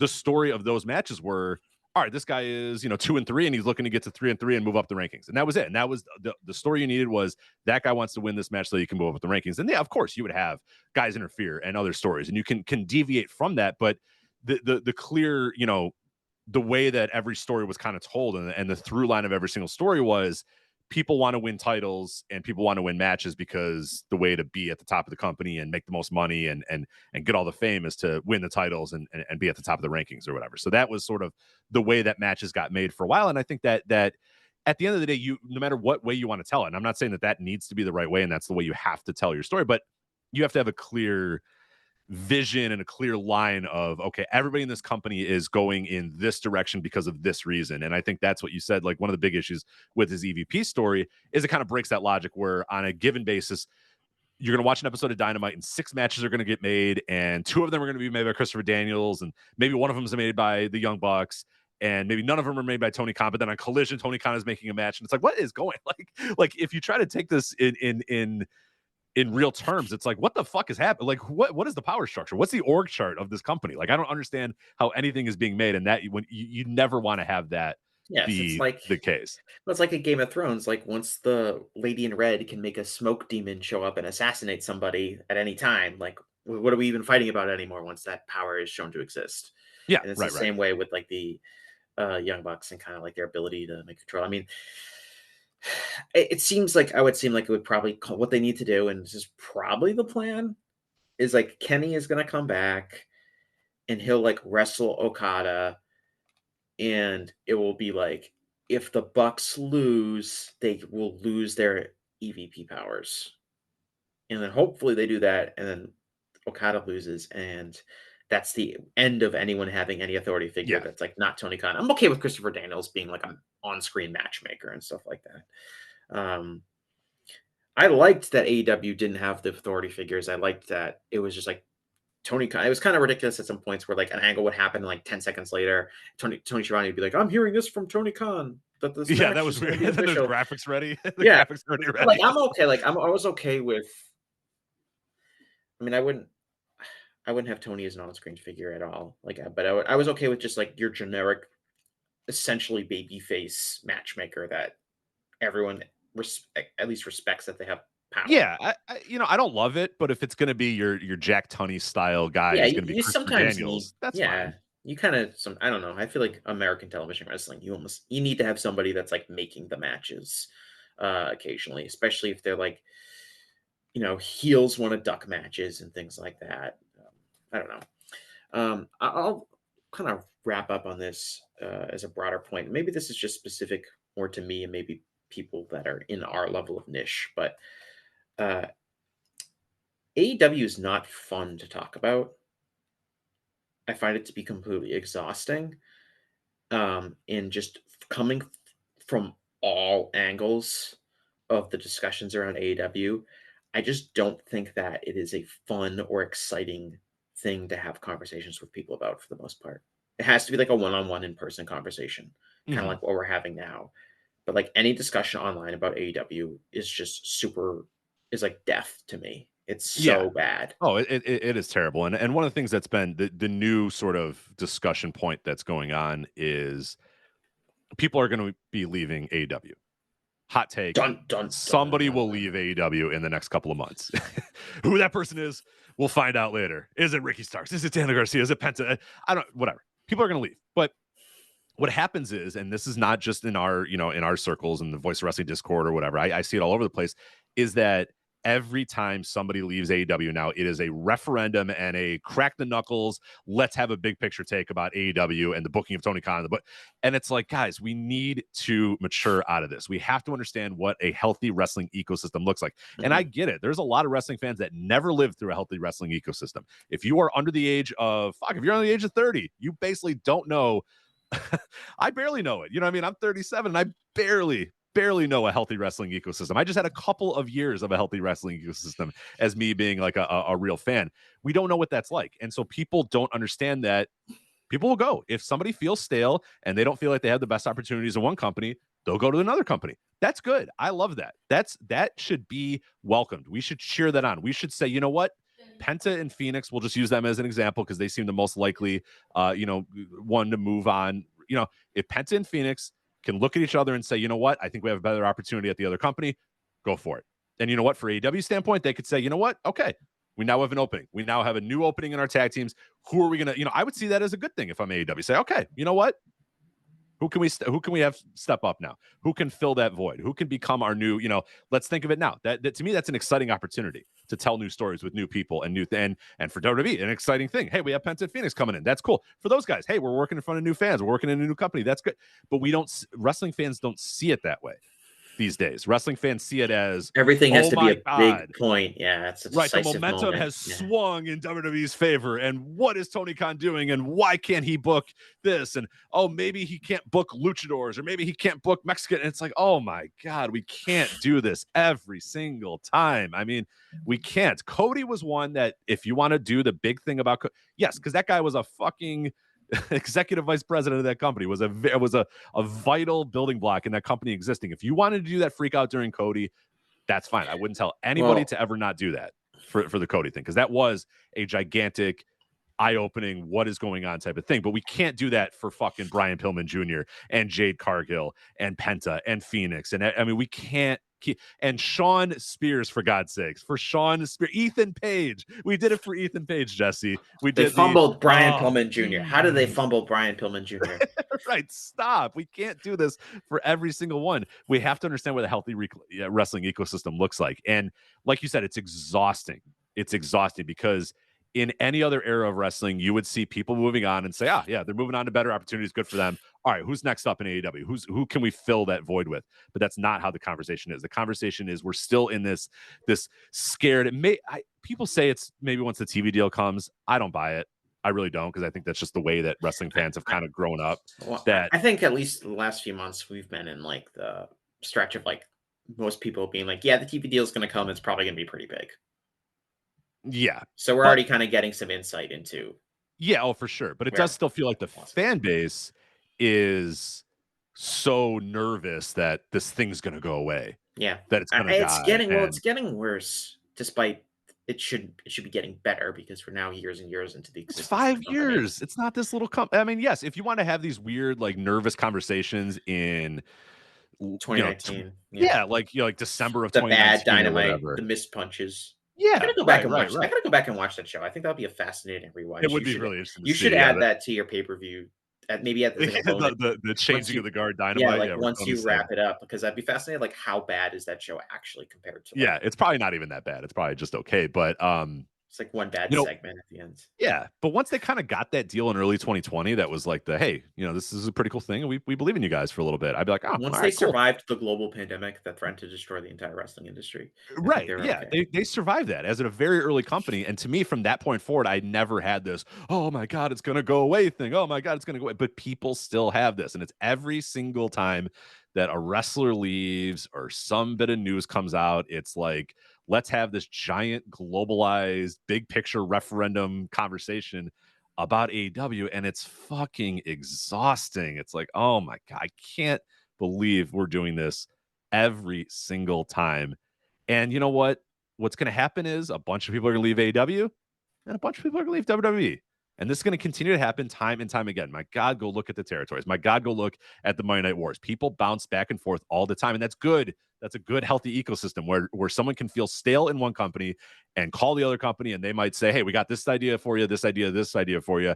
And here's a contract. And they go, okay, cool. Let me try that.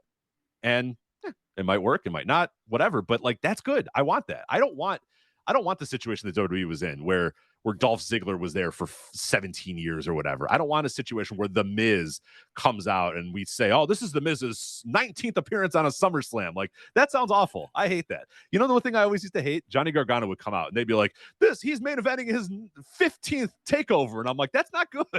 You shouldn't be main eventing 15 NXT takeovers or whatever. Like, that's bad. That doesn't, I don't like that. I don't want that. I want people moving and different things and different stories to be told.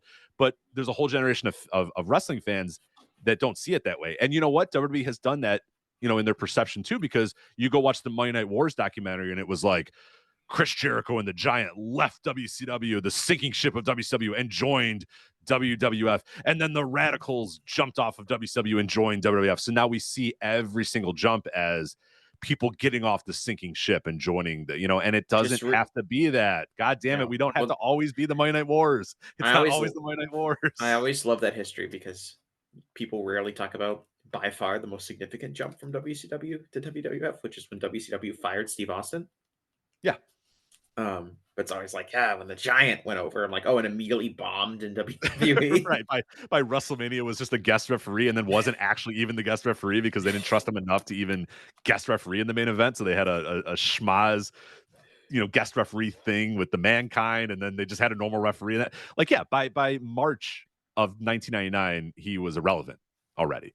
And Chris Jericho, another one that by a month in, Vince McMahon was basically berating the guy and saying, you suck, you're not worth a contract, and every single match you have to, talk to Sean Waltman about before. Yeah, because Sean Waltman knows my style and you don't know shit, and you're those are the guys that are seen as, and hell, the Radicals. The Radicals had like one, decent, and then they were basically mid-carders by, a month later. Yeah, I don't think there's a lot of Perry Saturn. I don't think Perry Saturn moved a lot of things. Well, when I talk about I just think the AEW discourse, I'm going to describe now almost every single person that talks about AEW and how much, and I don't like any of these people. I don't like interacting with any of these people. I don't like, and this seems to be almost the entire AEW discourse is these people, which makes me feel like I'm on island. I don't like the insecure WWE fans, obviously, that are just constantly bashing AEW and they're afraid that other people like something that's not WWE. I don't like the grifters on the podcasts and other forms of, old carnies and things like that, people trying to, or trolls or anything like that. I don't like those people talking about AEW. I don't like the PTSD Monday Night War doomers that are constantly worried about the company going out of business and how this is just the beginning of the end. I don't like the people that are obsessed with just individual wrestlers in AEW, and if that person isn't getting a push or that person's not getting pushed immediately or the way they want, they immediately go into doom mode and how the company's awful now. I don't like dealing with the people that get mad about really small details. I don't like dealing with the people that every single thing that's somewhat similar to something that WWE might consider doing is considered this huge philosophical fault and the reason the company is going to lose all its fans. I don't like dealing with the people that are jealous fans of other companies that were, maybe it's New Japan or TNA or whatever, people that are mad that AEW has taken the place as the alternative to WWE, so they're constantly mad about AEW kind of taking up the oxygen and those kind of conversations. I don't like dealing with any of those people, and it seems like those are all the people I talk about with AEW with, and to me it's just become really exhausting and unfun. I'm watching, I watched Dynamite this week. Thought it was a solid 2-hour show. It was wasn't the greatest Dynamite ever. It wasn't the worst Dynamite ever. It's I was entertained for 2 hours, which is pretty much all I can ask. And I'm looking on our Discord, and I'm just seeing people were oh, I didn't like that. Oh, I like this thing. And I was do you guys know what the standard of television pro wrestling is in this country pre-Dynamite? They don't. The problem is they don't. Yeah, they don't remember. It's kind of become, and it's.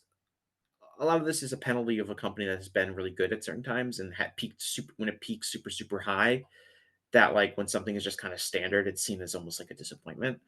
But I'm man, I'm watching this SummerSlam in this just absolutely just like offensive WWE product in these NXT shows, and I'm watching this G1 that's just full of just the same generic interference finishes that we've seen for 20 straight years, seems like.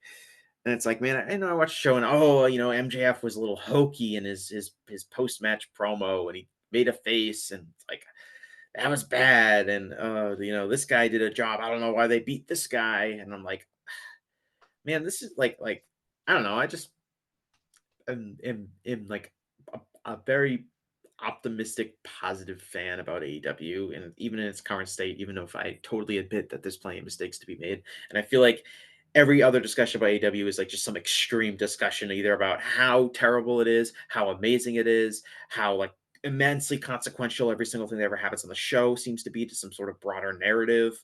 And it's like, I don't know, I just pretty passively enjoying the show. I know, I think the Hangman losing to Bryan Danielson, and kind of like the direction that story was, where it felt like you had to have like a massive take either way on it, which is like, oh, this was a great idea because I think they can do this, this, and this, and it's going to work out well. And the people that are mad about it, I know this was Joe's take. It's like, the people that are mad about it, they just don't, they're going to understand that this was the right move in the long run, and all that stuff. And then on the flip side, you had other people that were like, oh, they're screwing up Hangman again. And I was like, for me, I was like, I mean, if I was booking, I probably would have done Hangman Swerve at Wembley, but I'm not totally. I want to see how this plays out, essentially, and I think it's worked out pretty well so far in terms of. I think the Danielson Swerve match is a good match. It's going to be really interesting. I think they've definitely put a lot of thought into how they're going to make that match feel as important as possible. Mm-hmm. But I just feel like there's no nuance anymore with the AEW discussion. There's no patience, I think, with a lot of the stuff, and it's made the promotion less enjoyable to an extent because it's just so exhausting to talk about. Yeah, I think that's. I mean, honestly, I think that's true of a lot of things. To be it's definitely true about yeah, you're right. It's part of it is in nature. Is exhausting, yeah. And we should all just log the fuck off because it's all fucking exhausting. I mean, goddamn, like TV shows, sports. It's just all. It's just. I'm sorry, I forgot. I missed a group that I just remembered. I'm really sick of the. Oh, I kind of maybe know something. Here are some details. Look at me, I'm a scoopster. People that apparently AEW has in prominence with these people that want to pretend to be insiders or whatever. I also hate those people too. I'm with you. I'm with you on that. But no, it is. It's exhausting to do any. But in a ecosystem where every discussion of everything is exhausting, AEW in particular is like the most exhausting. And Joe predicted it at the time too. And I didn't necessarily disagree with him at the time, but this is before when AEW first got announced, and we could even tell then that it was like, oh boy, we're getting a lot of takes already about a company that hasn't existed. I mean, they had their fucking introduction press conference and people were like, actually, they should have done this. And Joe said, like, this is going to be the most scrutinized wrestling company ever because we're seeing it develop in this social media age. It's coming to life as we're all, engaged in discourse with each other. Like we've never been engaged with discourse with each other ever in this globalized, social media thing or whatever. And this company is created in the midst of this, and it is going to be the most scrutinized thing ever. And goddamn, if it's not 10 times that, it's absurd. And I expected it to be like scrutinized by like the grifters and like the insecure WWE fans because they were already doing that with New Japan and 5 stars in the Tokyo Dome and that kind of bullshit. And Will Ospreay gifts and stuff like that. What surprised me is like how annoying like people that like AEW's product are about the fans themselves also do that. Yeah, the panic and the angst. I've tried to always bring it up, like you said, that AEW is producing the best American wrestling television ever, by far. Not even close. They already had done that by mid 2020 and are just continuing to do that because go back and watch some old wrestling television if you don't believe me, man. I mean, I go back and watch 2010 Raw. Go back and watch 1995 Raw. Go back and watch, you had a little run, but even like your peak Nitros are just like, there's a lot of bad stuff on those shows too, but people remember Sting coming from the rafters and stuff. I feel like a lot of people that are like critical of AEW, that are actually watching AEW's product, that are critical of AEW's product now, probably would not like WCW Nitro's product. Oh, no. And that they probably don't know much else because that's, something constant in, arguments with modern wrestling fans. A lot of them don't have any knowledge of the history of wrestling. They've kind of come to age in the social media age, and they've come to age with, the creation of AEW or the last couple of years, and they have no knowledge or no scope of what the history of pro wrestling is. So I think from that standpoint, they might look at a Dynamite and say, oh God, and it's like, oh man, you don't realize how good you have it. I mean, this is pretty good compared to what most American TV wrestling was. I mean, God, go watch some fucking 2007, TNA Impact if you want to really realize how special AEW Dynamite is on, major American television, because it could be much worse. Trust me, it could be much worse. You're right. It could be a lot more boring. I'll also point out that something I've learned from experience is like watching, like an episode, whether it's a pay-per-view or a Dynamite or a Collision or whatever, watching that while also like being in a Discord channel or the Slack channel or scrolling through Twitter or seeing other people's takes on it is like an awful way to watch a show. Yeah. Because you're constantly bombarded by various opinions that I found myself much more enjoyable just watching the show and not constantly thinking about, I wonder what people are going to think about this. So I like this, but are other people not going to like this? And does that mean it's going to be a problem for the show? And it's like, it's much more. Well, and then you have this conscience of like, or this crisis of like, well, why did I enjoy this and nobody else did? What's wrong with me? Or like, whatever. Or like, I like this, but I know I kind of can't like it that much because if other people don't like it, then it's going to be like, it's a negative, even though it's something that entertained me. That's how I find myself catching myself thinking sometime, where I'm like, oh, I hope they don't do this thing. And not because I personally would hate it, but I'm like, oh, the discourse around this is going to be awful. Like, that's what I find myself doing. What a way to consume media. But I'm serious. Yeah, I'm serious. I'm like, oh, this thing would be cool. Like, I'd be entertained by this. But I'm like, oh, a lot of the people like that I interact with won't like this, and it'll be kind of annoying if they do it. So I hope they just don't do it. And it's like, that's not healthy at all. Which is why I've kind of taken a step back from, especially live interacting with people like that. I think people think that they have to live interact with stuff because that's, it's the natural way of doing things. Like when you watch, if you're watching something, especially if it's live, like you have your phone out, like during ads, you're going to pull it out and look at things. I mean, one thing I know we got to wrap it up, but I just wanted to touch on something that I wanted to bring it up because you mentioned it earlier about like WWE's really captured certain elements of social media and like how much, and you guys mentioned this on the flagship this week about like how much WWE's product seemed to be geared towards people filming themselves at events, like having reactions to the stuff. And like, that's what counts for social media. I can't believe that stuff is popular on social media. I kind of doubt that it is. I think it's a lot of people just trying to like get their own clout for social media. But it's really like pervasive. Like I was at and it's going to sound like a grumpy old man thing. Was at. You probably are at this point. Yeah. Okay. You know what? Whatever. I am too. It's fine. Yes. I played a game of pickup basketball where like there was one other guy who was in his 30s and like everyone else was like under 21. Like, what's going on here? I get called sir when I play basketball now. A lot of missed horrifying. A lot of missed step backs in that game. I was playing. Oh yeah. Yeah. One time I did something and a guy said, "Oh, you're pretty good for your age, sir." And I went, "Oh my God." So first off, huge. Yeah.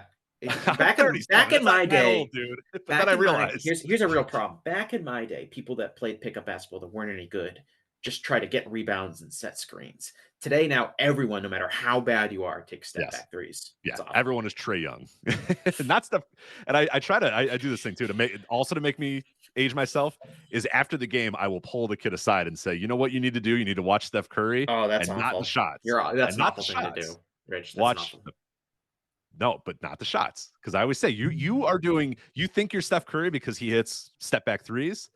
The reason he's able to hit those threes and the way he's able to be open is because he knows how to pass. He knows how to drive. He knows how to move without the ball. Watch that stuff. Because you're watching the shots, man. That's all you are watching. You're like fucking telling the kids to slow down, brother, in the locker room. Absolutely. I'm telling them that. Yeah, and I don't know. None of them take my advice. That's fine. That's okay. But you gotta sell. Look at Ricky Morton. They should watch Ricky Morton. Everybody should watch Ricky Morton. Yeah, you and Rich. I think you and Joe had the conversation about like I think they mentioned Ricky Morton on SummerSlam, and it's like how many people actually know who Ricky Morton is? Nobody knew. It's like the one of the like the most fundamental, like the person that was like regarded as being like the greatest at this extremely fundamental skill that every wrestler Yeah, can have. and for 30 years was what people would just say playing Ricky Morton, and everybody knew. Everybody in every wrestling locker room, every indie wrestling locker room, every major American wrestling locker room, every message board, everywhere knew what playing Ricky Morton meant. If you went to a modern indie locker room and told a guy, "Hey, I want you to play Ricky Morton in this match," do you think they'd had no fucking idea? If you went to What if Ricky NXT only if Ricky Morton had made an appearance in that indie recently? Yeah, exactly. So maybe GCW, because Ricky Morton is standing right there, and he'd go, yeah, hold on, I'll tell you. They say no, he's right there. Yeah, like him, this guy, watch him. But if you went to the NXT locker room right now and told, any of those guys, any of these NIL people, I need you to play, 0% would know what the fuck that means. Well, to get back to your point, like that's because that company doesn't value that. Right. Like, right, selling for a big time for a hot tag, like you don't need to do that. The fans watching like wouldn't be that invested in it. But the point I was making was that like I do think that like you made a really good point, I think, about like social media being different. As a professional social media person that you are, that like you're right about like AW being maybe stuck on Twitter, and like WWE being very good at like TikTok and getting people to record themselves and the Samantha Irvin TikToks and things like that. Because that is what people are doing. They're not tweeting anymore. They're taking videos and sharing them of their reactions and stuff like that. I was at a particularly dire Patriots preseason game on Thursday. It was Patriots Panthers. The Panthers didn't even play their starters. It was raining. It was just an ugly preseason game, and they had the Jumbotron, and of course the Jumbotron shows people in the stands in between, plays, or in between like, possession changes and the end of quarters and stuff like that. And when they show people in the Jumbotron, the people, see themselves in the Jumbotron, and they start waving around. It's like a classic sports interaction. I'm sure everyone that's ever been to a sporting event has seen this. But you know what every single person does now when they find out they're on the Jumbotron? They film themselves on the Jumbotron. Yeah, and they really can't take their phones out fast enough to like film themselves on the Jumbotron because it's only for like a few seconds. But it's like it was really startling, like because I saw probably hundreds of people on this terrible preseason game that had a lot of punting, so there's a lot of change of possession. So I saw hundreds of people on this Jumbotron, and like every single time they cut to someone, you'd see someone like notice on the Jumbotron, like make a face, start waving, then see them be like, oh shit, and like start going through their pocket to try to pull their phone out. And by the time like they got their phone out, it cut to someone else who then repeated the exact same acts. It's like that's our society now. Yeah. And WWE's doing a better job of catering towards that society. Absolutely. 100. They're doing a great job of catering to that fan, for sure. Do you think they should like in the future, like instead of just like hitting Roman's music, they should do like a little like 10-second preamble so people can get their phones out, and then when Roman's music hits, something's about to happen, people. Grab your phones. Well, I think the good thing is that for them, that these people have their phones out literally the entire time, and that's true. So they make it. But like you said, they might not be able to get to them as quickly as possible. So you're right. They maybe need to have a little bit of a bell or a whistle or like a siren to say, 1 second, Roman is coming, get ready. And then it wouldn't stop the pop, honestly. If they had a big thing that said, get your phones out. No, because part of it is and then performative. The music would play, the same pop would happen. The exact same pop would happen. Because it's performative, right? The people want to see want to show everyone how much fun they're having. Mm-hmm. So, and like, obviously he got a real organic pop. Like, of course, I'm not making that up. But like, part of it is like, you want to be part of the show, so you want to pop, and like, Roman has aura. I'm just man. What a situation we're in where you and I both agree, and I'm sure everybody listening to this would probably agree that if they put a big siren on and said Roman is coming in 5, 4, 3, 2, 1, and then pause for a second to hit his music, the reaction would be exactly the same. Samantha Irvin on the fainting couch. Yeah. The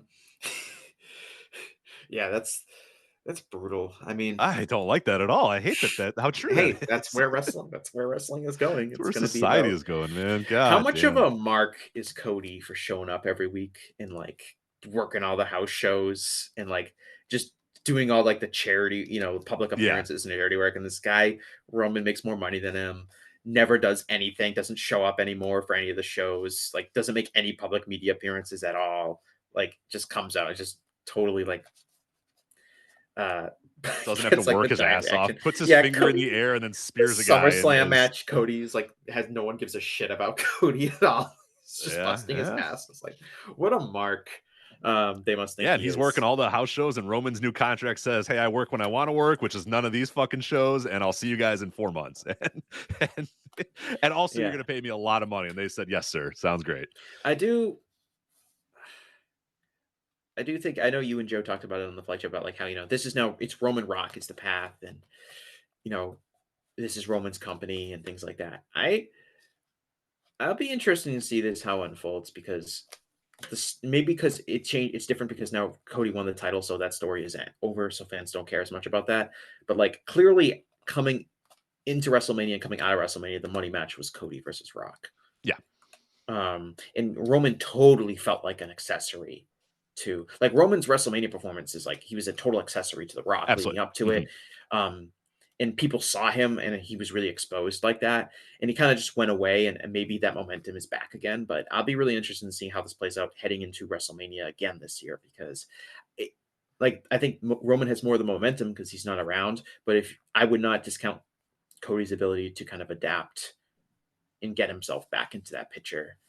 Yeah, because Roman's never, for all the credit we're giving him right now as being, the top babyface in the company, he's never been able to play that role effectively whatsoever. Well, that's what he's been the top babyface in the company for like the last 2 or 3 years. I mean, when Cody came back, yes, but like when he was heel Roman Reigns, he was the top babyface in the company. But I wonder if they're going to be able to sort of, because is he going to go out there and cut promos? Because that was one of the big things. He doesn't have to. He has aura, Rich. Yeah, right. And that I don't know. Are they just going to go based on? I'm fascinated by this. I'm fascinated that if he just has aura and never is around, is that the best method, the best path forward for Roman to be the top guy? Is that, okay, we now know what the winning formula is, and that is he's never here, but then he comes here occasionally, and that's how we get him over. Because, when they tried to make him, the clean-cut babyface that would go out and start off an episode of Raw cutting a promo, that shit never worked. It was awful. And yeah, he always got swallowed up by the guys who really got it in terms of how to be a great pro wrestler. Your Codys, your Rocks, those sort of guys. Will that happen again, or will they now realize, okay, after WrestleMania, we understand that this guy, there's a certain way to get him over, and oddly, he doesn't talk and he never comes around. Yeah. Is the momentum there for him, for his deficiencies, like on the mic or being particularly outwardly charismatic? I'm fascinated by that. I really am. Is the momentum enough to cover up for those deficiencies? Because they won. He's now the de facto top babyface. Yeah. I think people, it was a big moment, right? He comes back after not being around. He finally spears Solo.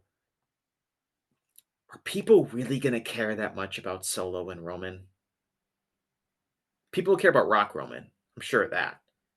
But like once we're actually into this feud, because I think an underrated aspect of the Uso feud was that Jimmy and Jay did like a lot of actual good work. Like they did all of the talking and like getting people invested in what they were doing. And Roman was just kind of like standing there as the final boss. Like, I don't think Solo's nowhere close to that level in getting the emotion across. And I don't think the Tonkins are that much better. So is there really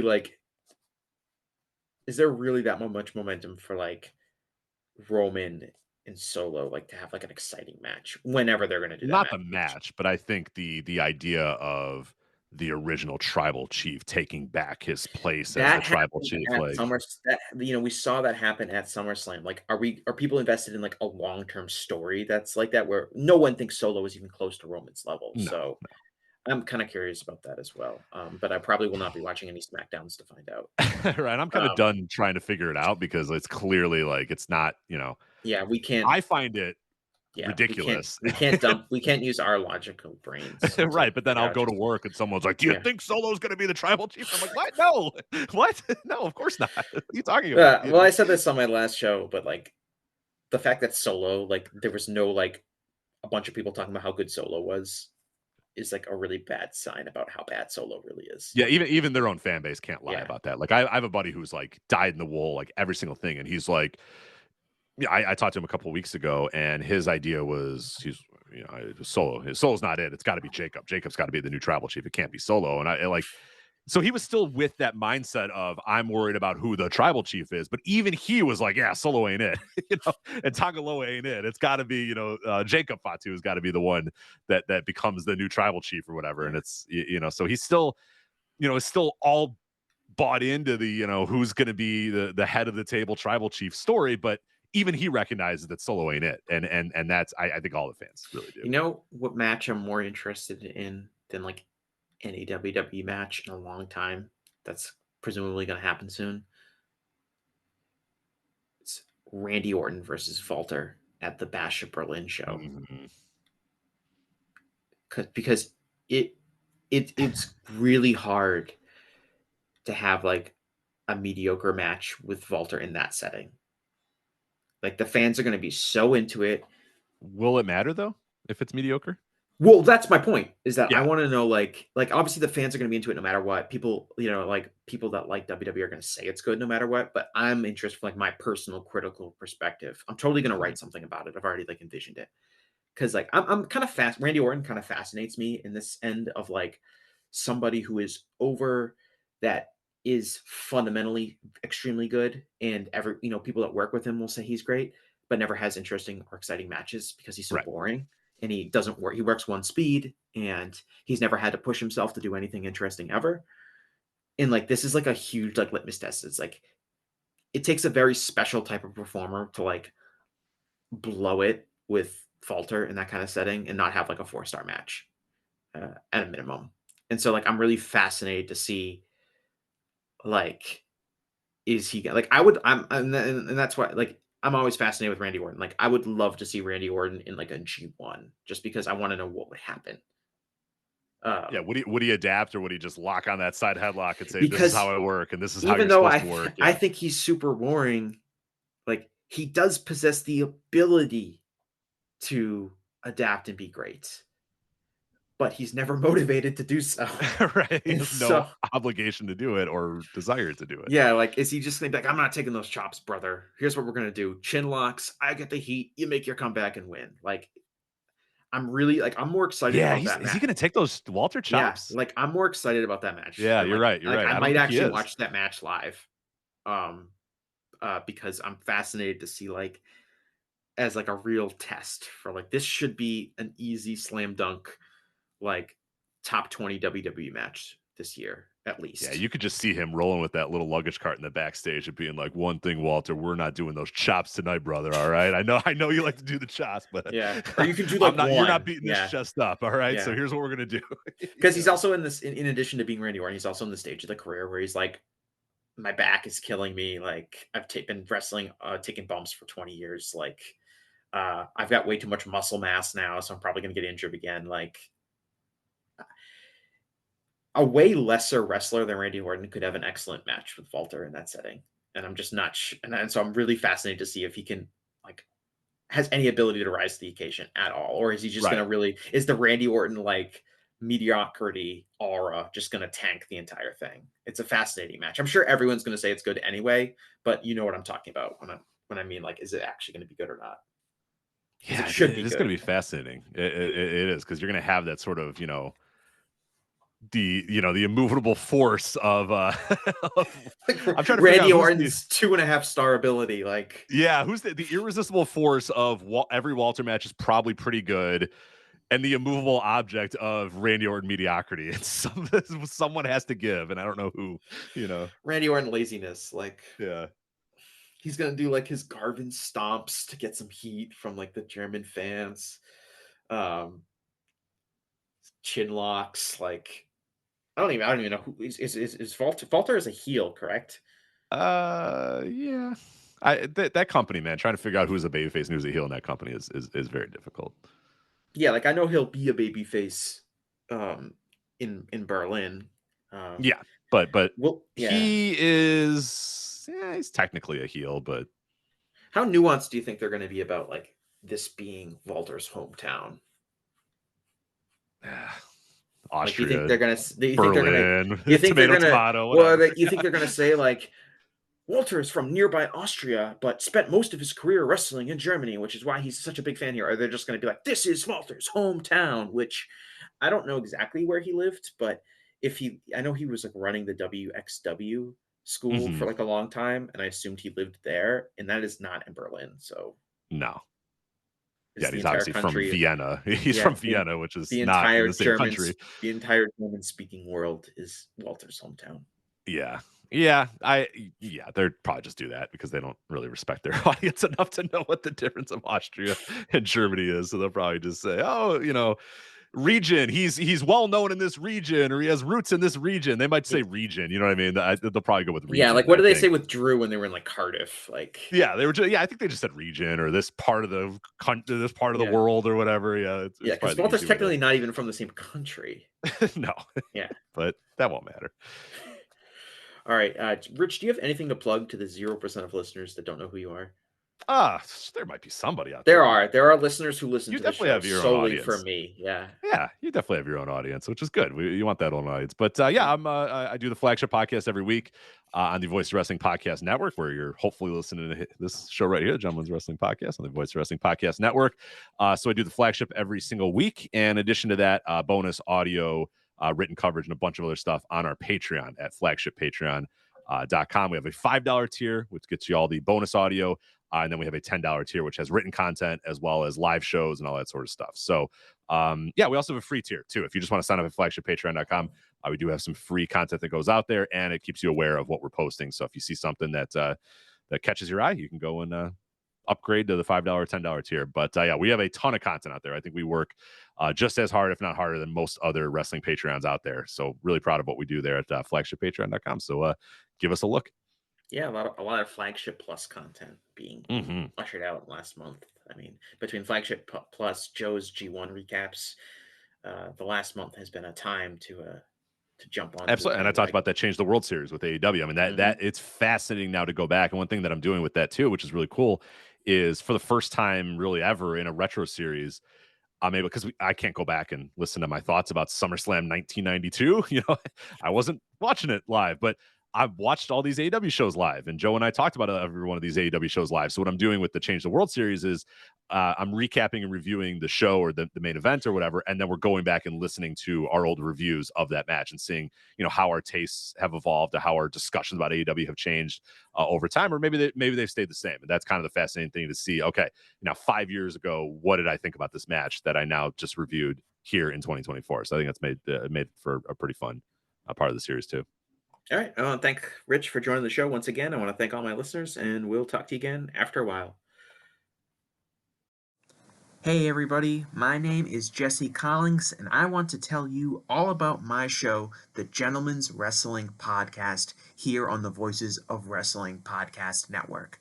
On the Gentleman's Wrestling Podcast, we do a thorough analysis on the biggest issues and trends within the pro wrestling industry. We talk a lot about pro wrestling media, we talk a lot about fan culture and wrestling's place within general pop culture, and we talk about the broader influences that are shaping the way we discuss and analyze the pro wrestling industry. We've had some of the brightest minds in the pro wrestling intelligentsia on the show, including WrestleNomics host Brandon Thurston, both Rich Kraetsch and Joe Lanza from the Flagship Wrestling Podcast, Trevor Dame from the Through the Years podcast, and a whole lot more. This isn't a show for hot takes. It's not a show recapping the latest episode of television. This is a show focusing on the biggest topics in pro wrestling and doing a deep dive on the real stories behind the surface level analysis you might find elsewhere. The Gentleman's Wrestling Podcast is available wherever you get your podcasts, and we'd really appreciate it if you gave us a try. Thanks.